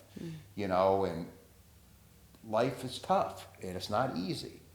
And bad things are going to happen to us in life. But how do we respond to that? Do we hide in a corner and let life pass us by, or do we get out there and do what we can do? I made the decision. I'm going to go out there and do what I can do. Didn't know how it was going to look. Yeah. Didn't know how I was going to do it, but by dang, I'm going to do it. And I'd be lying to you if I said it was easy. It's tough every day. Being blind, relying on help and people to do this and that. And before, I was always like a type A. If you want something done right, do it yourself person. Right. One of the benefits of this is that I have to ask for help now. And I'm very lucky that I have a very good support structure. My job, took care of me well. You hear a lot of horror stories about an agent or an officer getting hurt, and then the department agency, they just leave them out to dry. Yeah. They kept me on the job. Yeah. In making money and doing what I can do. So I was very, very thankful, for that. So, I had different individuals that were hurt come in and talk to me. Different individuals that were blinded. But you want to know, how do you go from being at the tip of the spear to going back down? How do you manage? How do you do that? So I had one Green Beret talk to me. He was blinded in Iraq. He taught me how to run blind. He runs marathons. Wow, yeah. Another blinded officer, he teaches at West Point. So like I tell you, there's a will, there's a way. If you want to do something, you can do it. Yeah. It may not be the same way you did it before. It may not be as fast as you did it before. Yeah. But if you want, you can figure it out. Yeah. Or you can make excuses too. I'm like the prime candidate for somebody who probably should, after this, been a pill addict or alcoholic. Right. My stress release is working out. Yeah. That's my, believe me, I have some pretty bad PTSD. A lot, some due to things I did before I got hurt, and then a lot afterwards, dealing with all this. Yeah. So when I talk to people, PTSD is a real thing. And a lot of people, especially in special ops, and you want this bravado, I don't have PTSD. Yeah. And I knew I had it. I didn't admit I had it at first, but I knew I had it. Yeah. If there was various reasons why I didn't admit, so I had it. But my mental game was jacked up. And it caused me to ruin my marriage, caused a lot of issues with friends and family. Yeah. And my mental game was jacked up until I asked for help. Then once I asked for help and, did different modalities in that, but it's ongoing, PTSD is never going to go away permanently, but you can manage it better. Yeah. I did things like a stellate ganglion block shot. You have a gland in your neck. When you have PTSD, the gland gets messed up. So they go in and deaden the gland. It kind of reboots the computer. Yeah. And it kind of gives you space to breathe. I did that. Of course, talk therapy. I have done ketamine for it, Yeah. which worked very well. I was wondering about that. I actually thought about doing like the low dose for the refractory, like things like that. So Yes, and what I did, I didn't do the intravenous. yeah, I did the troche lozenges and the nasal spray. yeah, So, I think I would do 3 lodges a week, and then you go through this whole sequence and where you kind of go over in your mind how you want things to go, what you want to work on. yeah. And then you listen to specialized music and you kind of go off into a trance, and it works well. Yeah. I've had a couple scary experiences, but for the most part, it was very good and worked very well. I messed around microdosing with the mushrooms. Yeah, like psilocybin. Yeah, and didn't really get much from it. Yeah. I also tried ayahuasca. Tried to do it like a couple times in a vape, and then a fumarate powder. It had no effect on me other than making me sick. So we don't know if the area in my brain was hurt. Is just not responding to that. Yeah. So, that might be something I may mess with in the future. And there's also another product which I know they're doing now that I'm getting some information on that could help too, is ibogaine. Helping with that.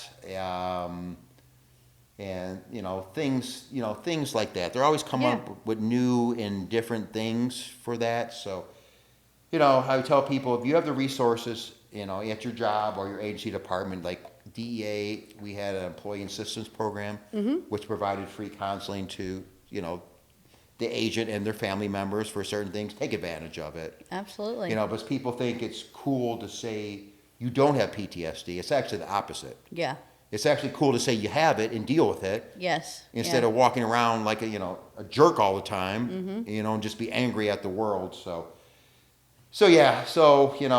that was one of the things. And then I'll talk in a little bit about some of the things, I'm doing now that I'm getting back out there and doing. So I spent 2 months at Walter Reed. And then I spent another month at the McGuire VA down in Richmond, Virginia, where we started working on, more therapy and everything like that. And they got to the point where they could do everything they could for me. And at this point, I still didn't have the plate in my head. Wow. Okay. So I was all sunken in and looking like Alien Man, and I had to wear this little goofy helmet, like foam helmet, when I got up and walked around. I didn't know how much it was going to do with this foam helmet if I fell, but I was a bad boy. When I was at home, I didn't wear it. Yeah. I just wore it when they made me wear it. And in fact, when I was moving here, I think we found it and stuff. They're like, "You want to keep?" No, that goes in the garbage. So started, more mobility training there, and then, started doing stuff with some talking software and things like that. And then, we're clicking away time at this point. I got hurt Halloween Day 2011. We're approaching July of 2012 now. So the neurosurgeon that worked on me in Afghanistan, Dr. Rosenbaum, when he was back home stateside, he was stationed at Walter Reed, National Naval Medical Hospital. And he's going to be the one that puts the plate in my head. So we had a meeting with him, and I remember he, of all people, could know how bad it could have went the other way. And I remember going with my ex, going to his office, and I guess he said he saw me walking down the hall, walking as straight as anybody's ever seen, with a blind cane. I can't see crap. Yeah. Holding onto my ex's arm, but he says I got massive again. So it clearly started working out again. Yeah. So, and then sitting and talking to him, he started to cry. But as he's sitting in front of me, I'm talking, making sense, and he knew how bad it could have been. Right. So it just gives them, a lot of times they don't see patients afterwards. That's right. Yeah. And it's just good mentally for them to see, how well I'm doing. Yeah. And so, he put the plate in my head, and then they kind of had a intervention on me before they would discharge me. Like, Joe, you got to volunteer to go to a full-time blind school. And full-time means you're not living at home, you're sent away somewhere for at least 12 weeks, and you're away from your family. Now, who wants to go to blind school? Nobody. Right. I've done a lot of scary things in my life, but who Right. wants to go to blind school? Right. I've been deployed for so much, away from my family, and this and that. Now I got to go away again. Right. And fend for myself. I didn't want to do that, but I said I would do it. The first one they wanted me to go to, we called and did not get a warm and fuzzy. Then we heard people talking about the Hines VA just outside of Chicago, Illinois, and got real good reviews. And they said they have a lot of younger people there from Afghanistan and Iraq, and they're really good with technology. So we called them up and got a good feeling, and they could get me in right away. So, okay, let's do it. We're going to do it. Let's do it. Yeah. So even though I was very averse to going, I'm glad I did. Yeah. You become a lot more independent. Sure. You get to use the different technologies and things with the talking software, talking computer software, how to use the iPhone and iPad with the voiceover, how to navigate with the blind cane, how to do different activities, and really how to be a blind person and function in the world. And some people in life never ran into a blind person. And their stereotype of the blind person is, somebody with dark glasses and a cane. Yeah. And I tell a lot of people think because you can't see, you can't hear either. So they talk real loud to you. Yeah. I'm like, I can't see worth crap, but I tell you what, I can hear real good. So let's turn down the volume a little bit, please. We don't need to The shout. decibels, yeah. So, just to tell you things like that. Yeah. And, a family member can come at the end. They show them how to do, which is called sighted guide. We hold on to their arm, and then you use your cane in the other hand. So, it was, definitely a good experience. And they provide, phones for me, the VA and talking, computer and all that, mobility stuff. So it was, even though I was very against it, it was worked out well. Yeah. So, DEA kept me on the job. We got my talking software installed, and, I'm beginning, my total integration back in the world. I told you that I had lost a bunch of weight in the hospital, but the good thing about muscle memory, it's a real thing. It's there, yeah. It's there. And at the time, my ex was competing, and we were looking to hire a new coach for her. And so we found a guy that was outside Detroit, where I'm from, and we decided we're going home to my family for Thanksgiving. We're going to meet him and check him out. Yeah. And see about maybe hiring him for my ex. Yeah. So we go to the original powerhouse near downtown Detroit and meet up with him. And we're working out, and he's like, man, Joe, you need to compete again. I'm like, Shelby, I don't know if I have the confidence to do it. So had you done shows before? Yes. Okay. I originally, I missed that. I skipped over that. After college, I was looking for something to do and be competitive, and I always was a big guy. Yeah. That I decided to do the NPC Central States in Michigan in 1992. Okay. Was training with a guy at the time who competed before. I did my own diet, competed, and won. Wow. Yeah. So, okay, this is pretty cool. Yeah. Then I became a police officer, and I still worked out and stuff, but that couldn't be the focus of, I had a new wife and a young daughter. Right. I need to handle my business. Yeah. So then later went to Arizona, and in 2007, I got a wild hair up my butt. I said, I'm going to see if I can compete again. Nobody knew me from competing in Arizona. Yeah. So I decided to go on a diet,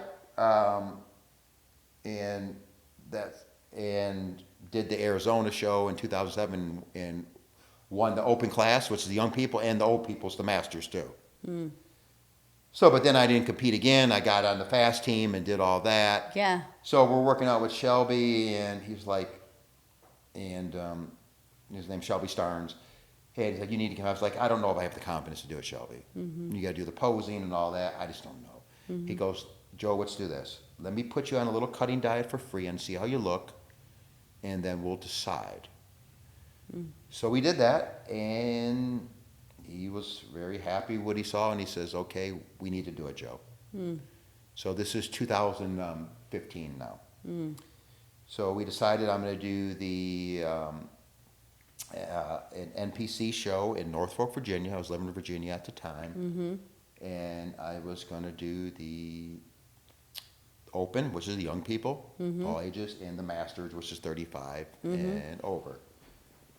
So I got a posing coach, got all that, did it, and competed and won everything. Wow. And I just remember being backstage, and this is some of the things I'm doing now. Backstage after the show with my trophies, just crying. And can't believe, hey, I did this again. Yeah, I'm still doing this. Yes. This is something I still can control. And to be quite honest, I think the bodybuilder at the time helped save my life. Wow. It gave me something to do. Yeah. It Gave you a gave focus. me something to look forward, something to focus, and yeah. something that I was good at. Yeah. So it was decided that I was going to continue and try to get my pro card Yeah. and the IFBB. So we went to the Masters Nationals that year, and that's when I saw it. That's the first national show I did. You have to qualify, and place a certain level in the local show to go to the Nationals. Yeah. And that's when I learned how dog-eat-dog it was. Yeah. You're fighting for pro cards. Yeah. So when I was out there, we were doing the different poses and the different things. I looked pretty good. The other guys knew I was blind. They were trying to cover me up so the judges couldn't see me 100%.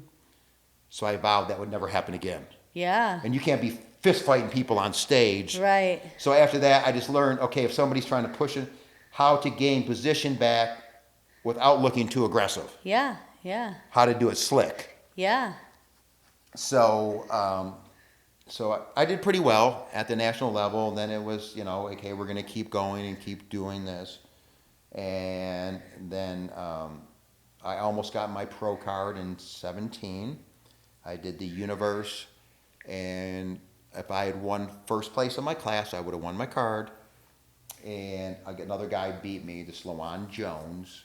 It was close, but talking to the judges afterward, it would have happened throughout the years of my shoulder surgeries and things. Yeah. I was pretty much bone on my left shoulder. Your humeral head's supposed to be round. Yeah. Mine was square. Yeah. So what was happening, I was losing range of motion in my left arm. And for a lot of the poses, a lot of the back poses, You need that. you need mobility. Yeah. And I wasn't able to open my left side up all the way. And the judges told me, Joe, if you would have been able to open your left side up all the way, you had it. Yeah. Yeah. So you're like, you're like so mad. You're like, the Yes. stupid shoulder, Yeah. So at the time Yeah. I went, to, see an orthopedist, and they said, you need a replacement. But at the time, they were only using plastic parts. And they pretty much, you don't want you doing a whole lot Right. active after that. Right. Yeah. And that wasn't conducive to my lifestyle, so I kept going on, but I was just losing, and my left side was starting to get smaller than my left side, too. So then I was talking to a guy at the gym, a Detroit firefighter, and talking about my shoulder, and he knew a buddy who was a power lifter Yeah. that had an issue with his shoulder, like me, and he just had this new procedure called a partial hemi, where they use titanium. And you can go back, say, even if when it heals, go back and do whatever you want to do. Like if Yeah. say you were doing mixed martial arts or full Yeah. contact sports or whatever, you can do it. Yeah. And once it heals, you'll get full range of motion back almost. So I did that in 2020, and it's the best thing I did in my life, and I almost got full range of motion back. Yeah. And then I started competing again in 21. And I had to requalify because there was a break in time in a year I didn't compete. Yeah. So I decided to do the Michigan State bodybuilding show, and I just did the master class. Yeah. But I had to requalify. I knew I could have most likely won the open, Yeah. but I didn't want to take that away from somebody else because Yeah. that wasn't my goal. Yeah. And then we just came in that show like at 3/4 of my best because we knew the goal was to qualify and then do the Masters Nationals. So I had hired a new coach that time. And the coaches I had before were good, but a lot of them would try to diet me down too much into a Yeah. lighter weight class. I've been over 220 pounds since I've been 19 years old. Yeah. Yeah. And they wanted to diet me light heavy, which is 1 to 198. And I just looked like garbage. Yeah. So some of my bigger body parts, like my arms and the legs, would go down to nothing. Yeah. I was doing well, but, I hooked up with this new coach and Daniel Saxon. He goes, Joe, you're a super heavyweight. Yeah. You should, that means competing Yeah. over 225 pounds. Yeah. Yeah. Yeah. So we put, that was the goal. Off season, I would walk around 270. Yeah. And so we decided that, did the Michigan. And it's kind of a funny story. The guy who does a lot of my tanning, he's from the Detroit area. He's a pro. So he's tanned me before. So I went to his hotel room the night before the Michigan. And I walked in, and then he started spraying me. And he goes, I go, hey, Jay, I'm a super heavy now. He goes, yeah, Joe, as soon as you walked in the door, I could tell. So I went and did the Michigan, and it's kind of funny because the guy who ended up winning the Open, I could have beat him. And when I took my sweatsuit off, I guess he looked at me, turned away, and then looked at me again. It was like, oh shit. Yeah. Yeah. But he didn't know I wasn't doing the Open. He thought you were. Yeah. You weren't. You were just doing masters. Yes. So yeah. So I won the Masters pretty easily. Yeah. Which I knew. It was kind of unfair because I'm already at the national level. Yeah. But you have to do it to move on. That's why I didn't want to take the Mr. Michigan Open away from somebody. Right. It means more to him than me. Right. So I won, and then we had the Masters Nationals like 6 or 7 weeks later. Yeah. So I got to dial in a little more. Yeah. And then we show up backstage, and then one of the guys in my class at the Michigan was there too. Yeah. He goes, "Oh, you're here too?" I go, "Yeah, this was the goal. This, do the Michigan, qualify, and get my pro card here." Yeah. So it was, I was a super heavy then. I did the 50 to 59-year-old class in bodybuilding, and I remember going on stage. So they kind of, depending on how many people in your class, they kind of break it down into call-outs, where they put the first 5, then the next 5, and they kind of, if you're the first 5, you're the first call-out. That means you're the top 5. Yeah. So you're doing well. Yeah. So, and I had one of the expediters that helps me before. So they get us all out there, then they start putting us in call-outs. So I'm in the first call-out. And the people in the center, as you're lined up, those are usually first, second, and third. And they'll move you around. And if you get, say if you're in the center and you get moved to the outside, Yeah. that's not good. Yeah. But if you get moved from the outside to the middle, that's good. Yeah. So they called my number to move me, and I asked I whispered to they moved me towards the middle. He goes, Joe, they're putting you right in the middle. Wow. Then you just get like an adrenaline burst, okay? This is mine to win and lose now. Yeah. Joe, you better hit your poses right. You better be on your game. Yeah. And we better, hey, this is on you now, bud. Yeah. So, and I did. And how bodybuilding works, you have what's called prejudging. That's earlier in the day, and that's where pretty much the majority of the judging's done in your class. Like all the judging in your class is done. Yeah. But they'll line you up, and you go through poses and stuff. You don't do your routine yet. Yeah. And you kind of know how you're sitting, how they called you out and stuff. Yeah. But there's no guarantee, you don't know to the Till night. the end. So, Yeah. we go back to the night show, and I did my, you get to do your posing routine. Then they'll call you out and let you know what place you did. And then if you have to go for an overall, then they actually judge that then, there and there. And I'm usually a crowd favorite. I'm blind, and except the expediter bringing me out there, you would know I'm blind once they put me out there. Right. Yeah. So, and I think I posed that year to that song, Am I the Only One? Yeah. And Yeah. I just got, standing ovation afterwards, That's awesome. and then they brought me out there, and they're calling the placings out. Yeah. And it's getting down to the first and second, and I'm just like, okay, please, please. This happened to me once before and I got second. Yeah. But when I got second, I just didn't feel it was my time. Yeah, yeah, yeah. So, and then they call the second place guy, and I'm like, fuck yeah, heck yes, Yeah, heck yes, yeah, heck yeah. yes. So, I ended up getting my pro card, and then they, put like a medal around your neck, and they give you like you won the Publishers Clearinghouse sweepstake, like a huge check, Yeah. like a huge life-size pro card. Wow. So I remember going to that, and the bodybuilding people, it's a kind of like, it's kind of an egotistic, Yeah. rough and gruff crowd. Yeah. Everybody's dog eat dog. I Yeah. remember going backstage with my life-size pro card and my thing, and everybody stood up and started clapping. Oh. And I just lost it. I love I that. was like, oh, started crying. My buddy started crying, It's just like, finally did this, I love that. So, I was at the top of the world, so did that, and, and decided to press on, I became pro. Mm-hmm. Decided to do the Chicago Pro Masters in 2022. Mm-hmm. And I got a second place in both two age classes, the 50 to 59, and I did the 40 to 49. Mm. And the only critique was to be a little leaner from the back. Mm. And as we get older, our skin gets kind of a little saggier. Yeah, yeah. And especially as I got older, my glute area was last to come in. Yeah. Because the skin was just be a little loose. Yeah. And then we try to play the diet game and lose too much weight, and just Right. lose everything else. So I talked to my coach in between that show in 2023 that I decided that I was going to get some skin removal surgery in my glutes. Some plastic surgery to remove the excess. So I could keep more size and, without trying to play that glute game. And then the problem, you start dieting down more and your glutes get smaller and your skin gets looser. Mm-hmm.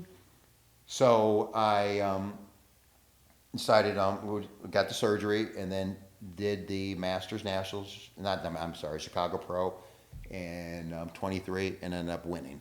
Mm. So I got to end my pro bodybuilding career on a high note. That's awesome. There's not a lot of money in bodybuilding. Mm-hmm. And in fact, it's the only professional sport you have to pay to compete. Yeah. And I knew I wasn't going to be a millionaire off that. Yeah. I wanted to do a couple pro shows to say I did pro shows. Yeah. But I also wanted to get out of it with my health. Yeah. Because it's pretty hard on your body. Yeah, absolutely. And, so that was, I promised my fiance that was going to be the last show. And I promised to myself. So, I got out of it with my health. What's your training, when you were training for those, what was your, I always like to ask people how they divided up their muscle groups and what your training regimen, I'm always interested in that. Oh, that's, good question. Yeah. I've always had a coach. Mm-hmm. And they would set the workout routines and stuff. So they would tell me, that day, what body part I was working out, exactly what exercises to do. Yeah. And now it's kind of broken down. Now it's kind of it'd be broken, we'll have a chest and shoulder day, Mm-hmm. a back day, sometimes back twice a week, because you're doing different movements to work different areas. Your back has a lot of muscles in it. Yeah. Legs, a lot of times it's just legs, quads and hamstrings together. Mm-hmm. Sometimes it's just quads one day and then hamstrings another. Yeah. So it kind of rotates, and the coach would lay out my cardio for me. Mm-hmm. And I was just lucky at home. I had all the cardio stuff. Yeah. I had an elliptical, a recumbent bicycle, and a treadmill. Mm-hmm. So I could get up, do my coffee or whatever fat burners I was taking, let it kick in, and do the cardio. Yeah. And then eat, and then of course you compete, and you have to have a posing coach too. Yeah. And I was able to do all that online, FaceTime and stuff. So how was it? Because I feel like of just thinking about it, posing would be the hardest part, being blind, because it's you're looking, you see how you look, and how was that, trying to navigate that part of it? You have to trust a good posing coach. Yeah. There's a lot of coaches out there. Yeah. I'm talking bodybuilding coach, trainers. Right. A lot of coaches, not a lot of good ones. Yeah. So you really have to trust your posing coach. Yeah. And I actually think it's better because you learn to do things by feel. Yeah. Like Yeah, we can see, we that's look in the true. mirror all the time. Yeah, yeah, yeah. And on stage, there's no mirror on stage. Right. Yeah, So you're you got to right. do it by feel. You're right. Yeah. So it was actually beneficial to me, to be quite honest with you. That's interesting. Yeah. Okay. I could see that. That Yeah. might be, easier for you when you've been doing it like that the whole time instead of somebody who's based what they're doing off looking at it. Yes, and thank the Lord for talking Wow. scales, like Yeah. a food weighing scale and a Yeah. scale to weigh yourself. But Yeah. everything was measured by the gram I put in my mouth. Yeah. Yeah. So that was good. And after I did the Chicago Pro in 22, you got a lot of people talk crap. So I was leaving with my buddy, and we're leaving, and some guy chased us down. Hey, I want to talk to you real quick. Hey, I'm the vice president of the supplement company, L.I.O.N. Unbound. We think you'd be a perfect person to represent our Unbound brand. And I said, oh, yeah, I'd be interested, but a lot of people talk crap. Yeah. So he gave me his card. He said, call me when you get home.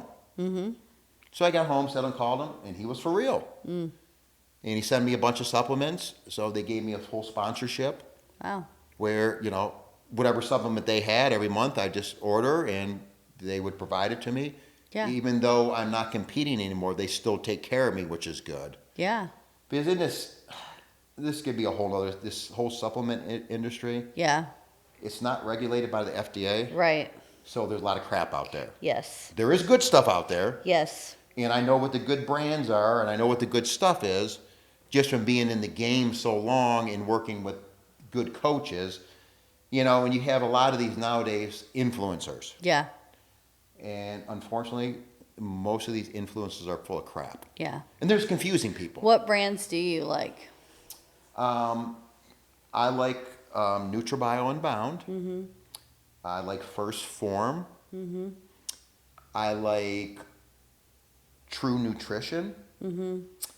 And I also know that Universal Nutrition still makes good stuff. They still make a lot of their own stuff.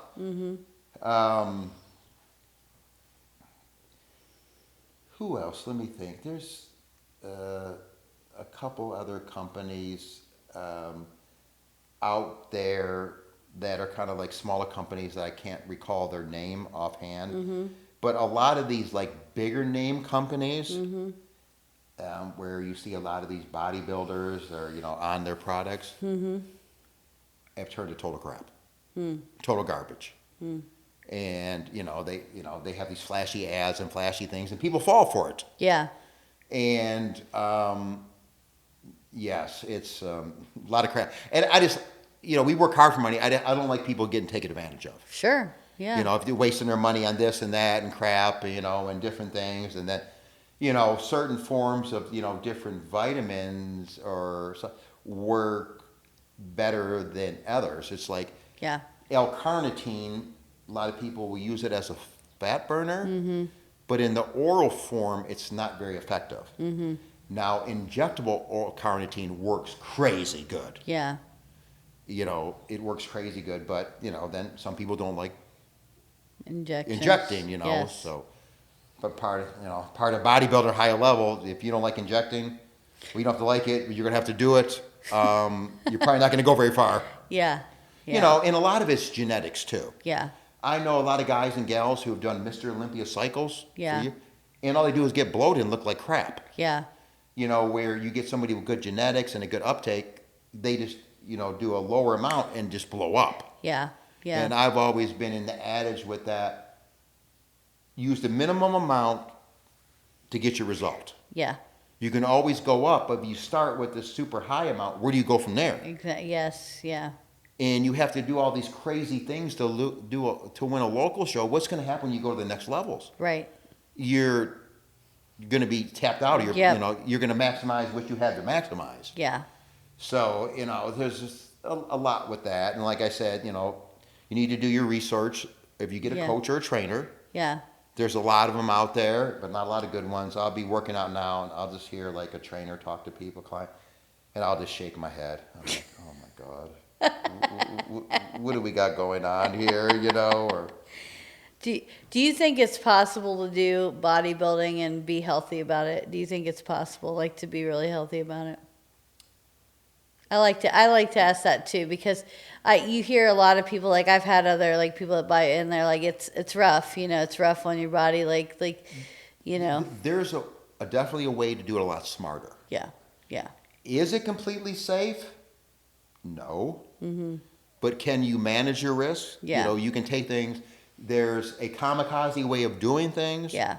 And a thought out way of doing things. Yeah. That's why I tell people, if you're going to take stuff, Yeah. if you're going to take anabolics or this and that, you need to get blood work done. You need to get you need to get physicals. You need to get your heart checked. You need to do all that. And not just when you're off cycle, while you're on. Yes, yeah.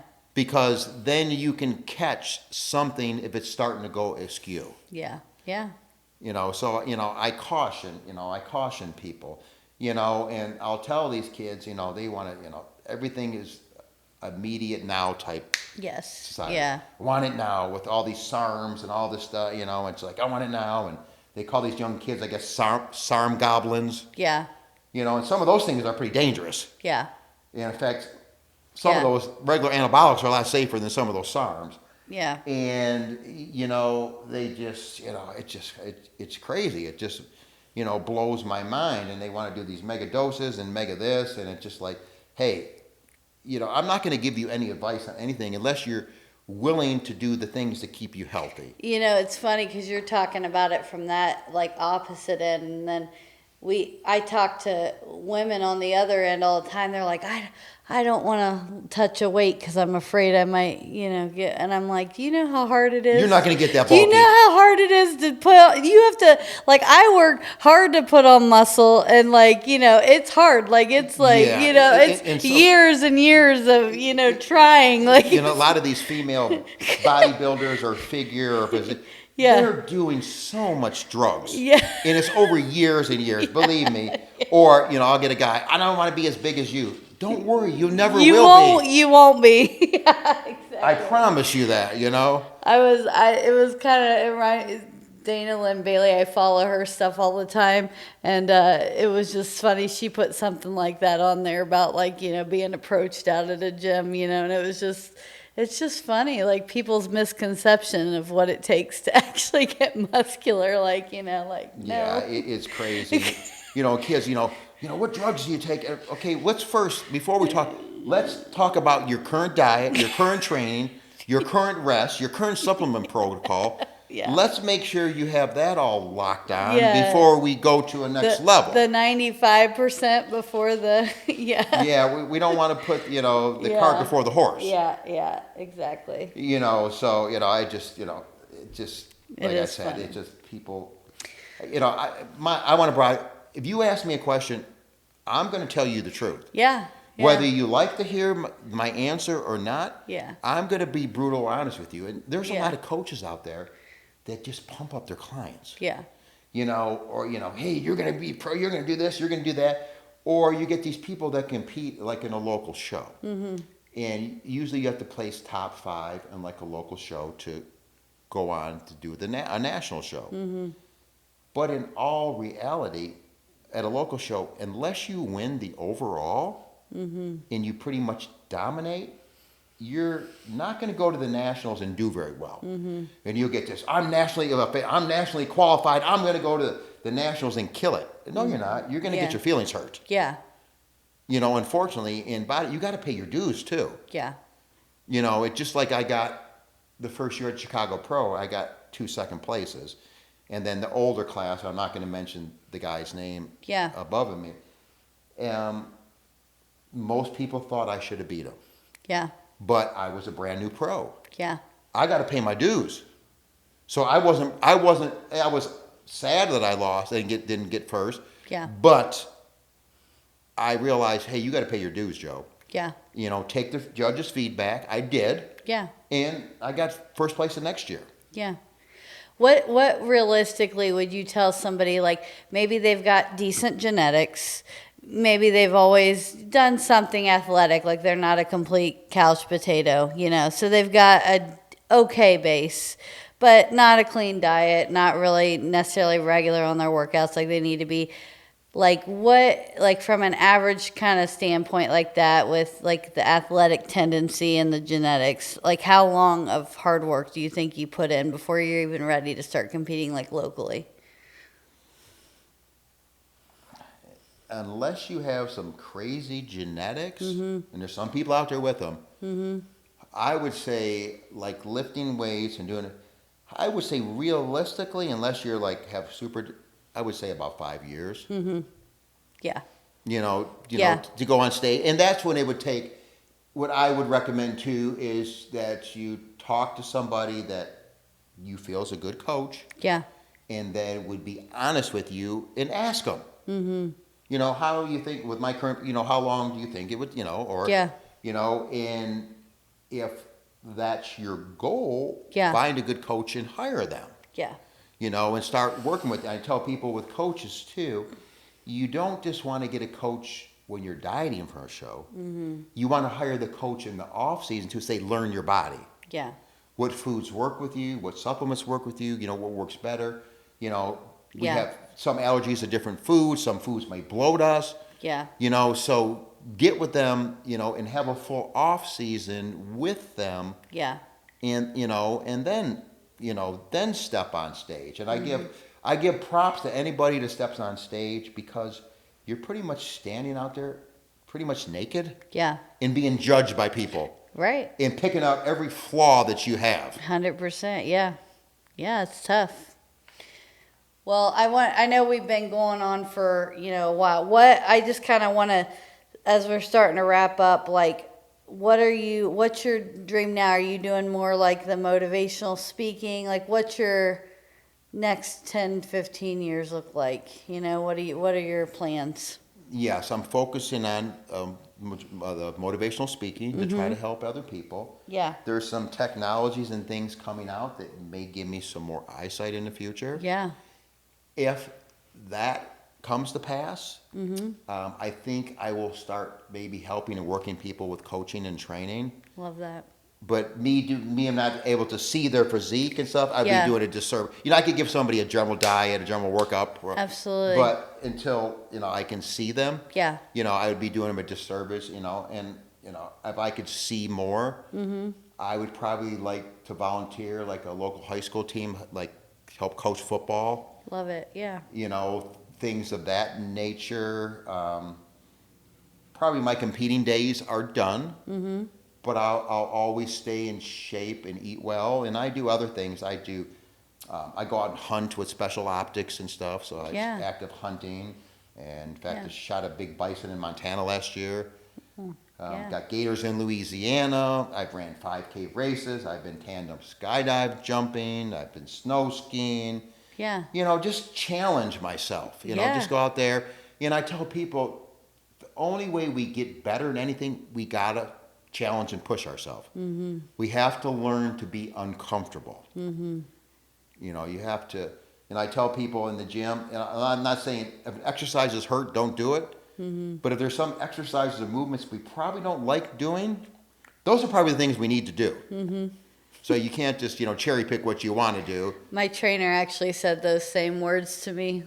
So she's like, these are the ones you need to do because you don't like doing them. Yes. It's the exact same thing. So yeah. Just, the listeners, just, challenge yourself. Yeah. And if there's something you've wanted to do that you've never done, go out there and do it. Yeah. Get out your comfort zone. You don't want to be in a nursing home and have a bunch of regrets. Right. Go out there, be active, do what you can do, and make it happen. If you fail at something, everything else is not for naught. Yeah. Just see, okay, what I do right, what I do wrong, how can I make it better, and just don't give up and don't quit. And it's like when I was at my lowest point mentally, and I actually had a gun to my head several times. People were like, how did you make it through? How did you survive? Part of my faith and my family. I would just say to myself, Joe, just make it through the night. Make it through the night. Tomorrow's a new day. Let's get up tomorrow morning and let's try to kick butt the best you can with life. Yeah. But we'll just make it through. I love that. I really, like I said, I think your story is so inspiring. And I mean, your service as country and people. I mean, there's so many sacrifices you made just to, keep everybody else safe and work on things. So I really appreciate you. I appreciate the sacrifice you made. And I think your story is really going to help other people. And I'm excited for them to hear your podcast. And I really appreciate you being on here today. So You're very welcome, and thank you for having me on. yeah, absolutely. I'm going to end. Joe told me a quote before we started, so I'm going to read this here if I can get in my phone to pull it up. He told me two, so we'll tell them both. So the first one was Dennis Waitley, and it's there are two primary choices in life: to accept conditions as they exist or accept the responsibility for changing them. When facing obstacles, you choose to either stay where you are or you take action to move forward. And then another one, and you told me this was from the Green Berets, which I love. We sleep soundly in our beds because rough men stand ready in the night to visit violence on those who would do us harm. So, again, thanks, and we'll see you guys the next time.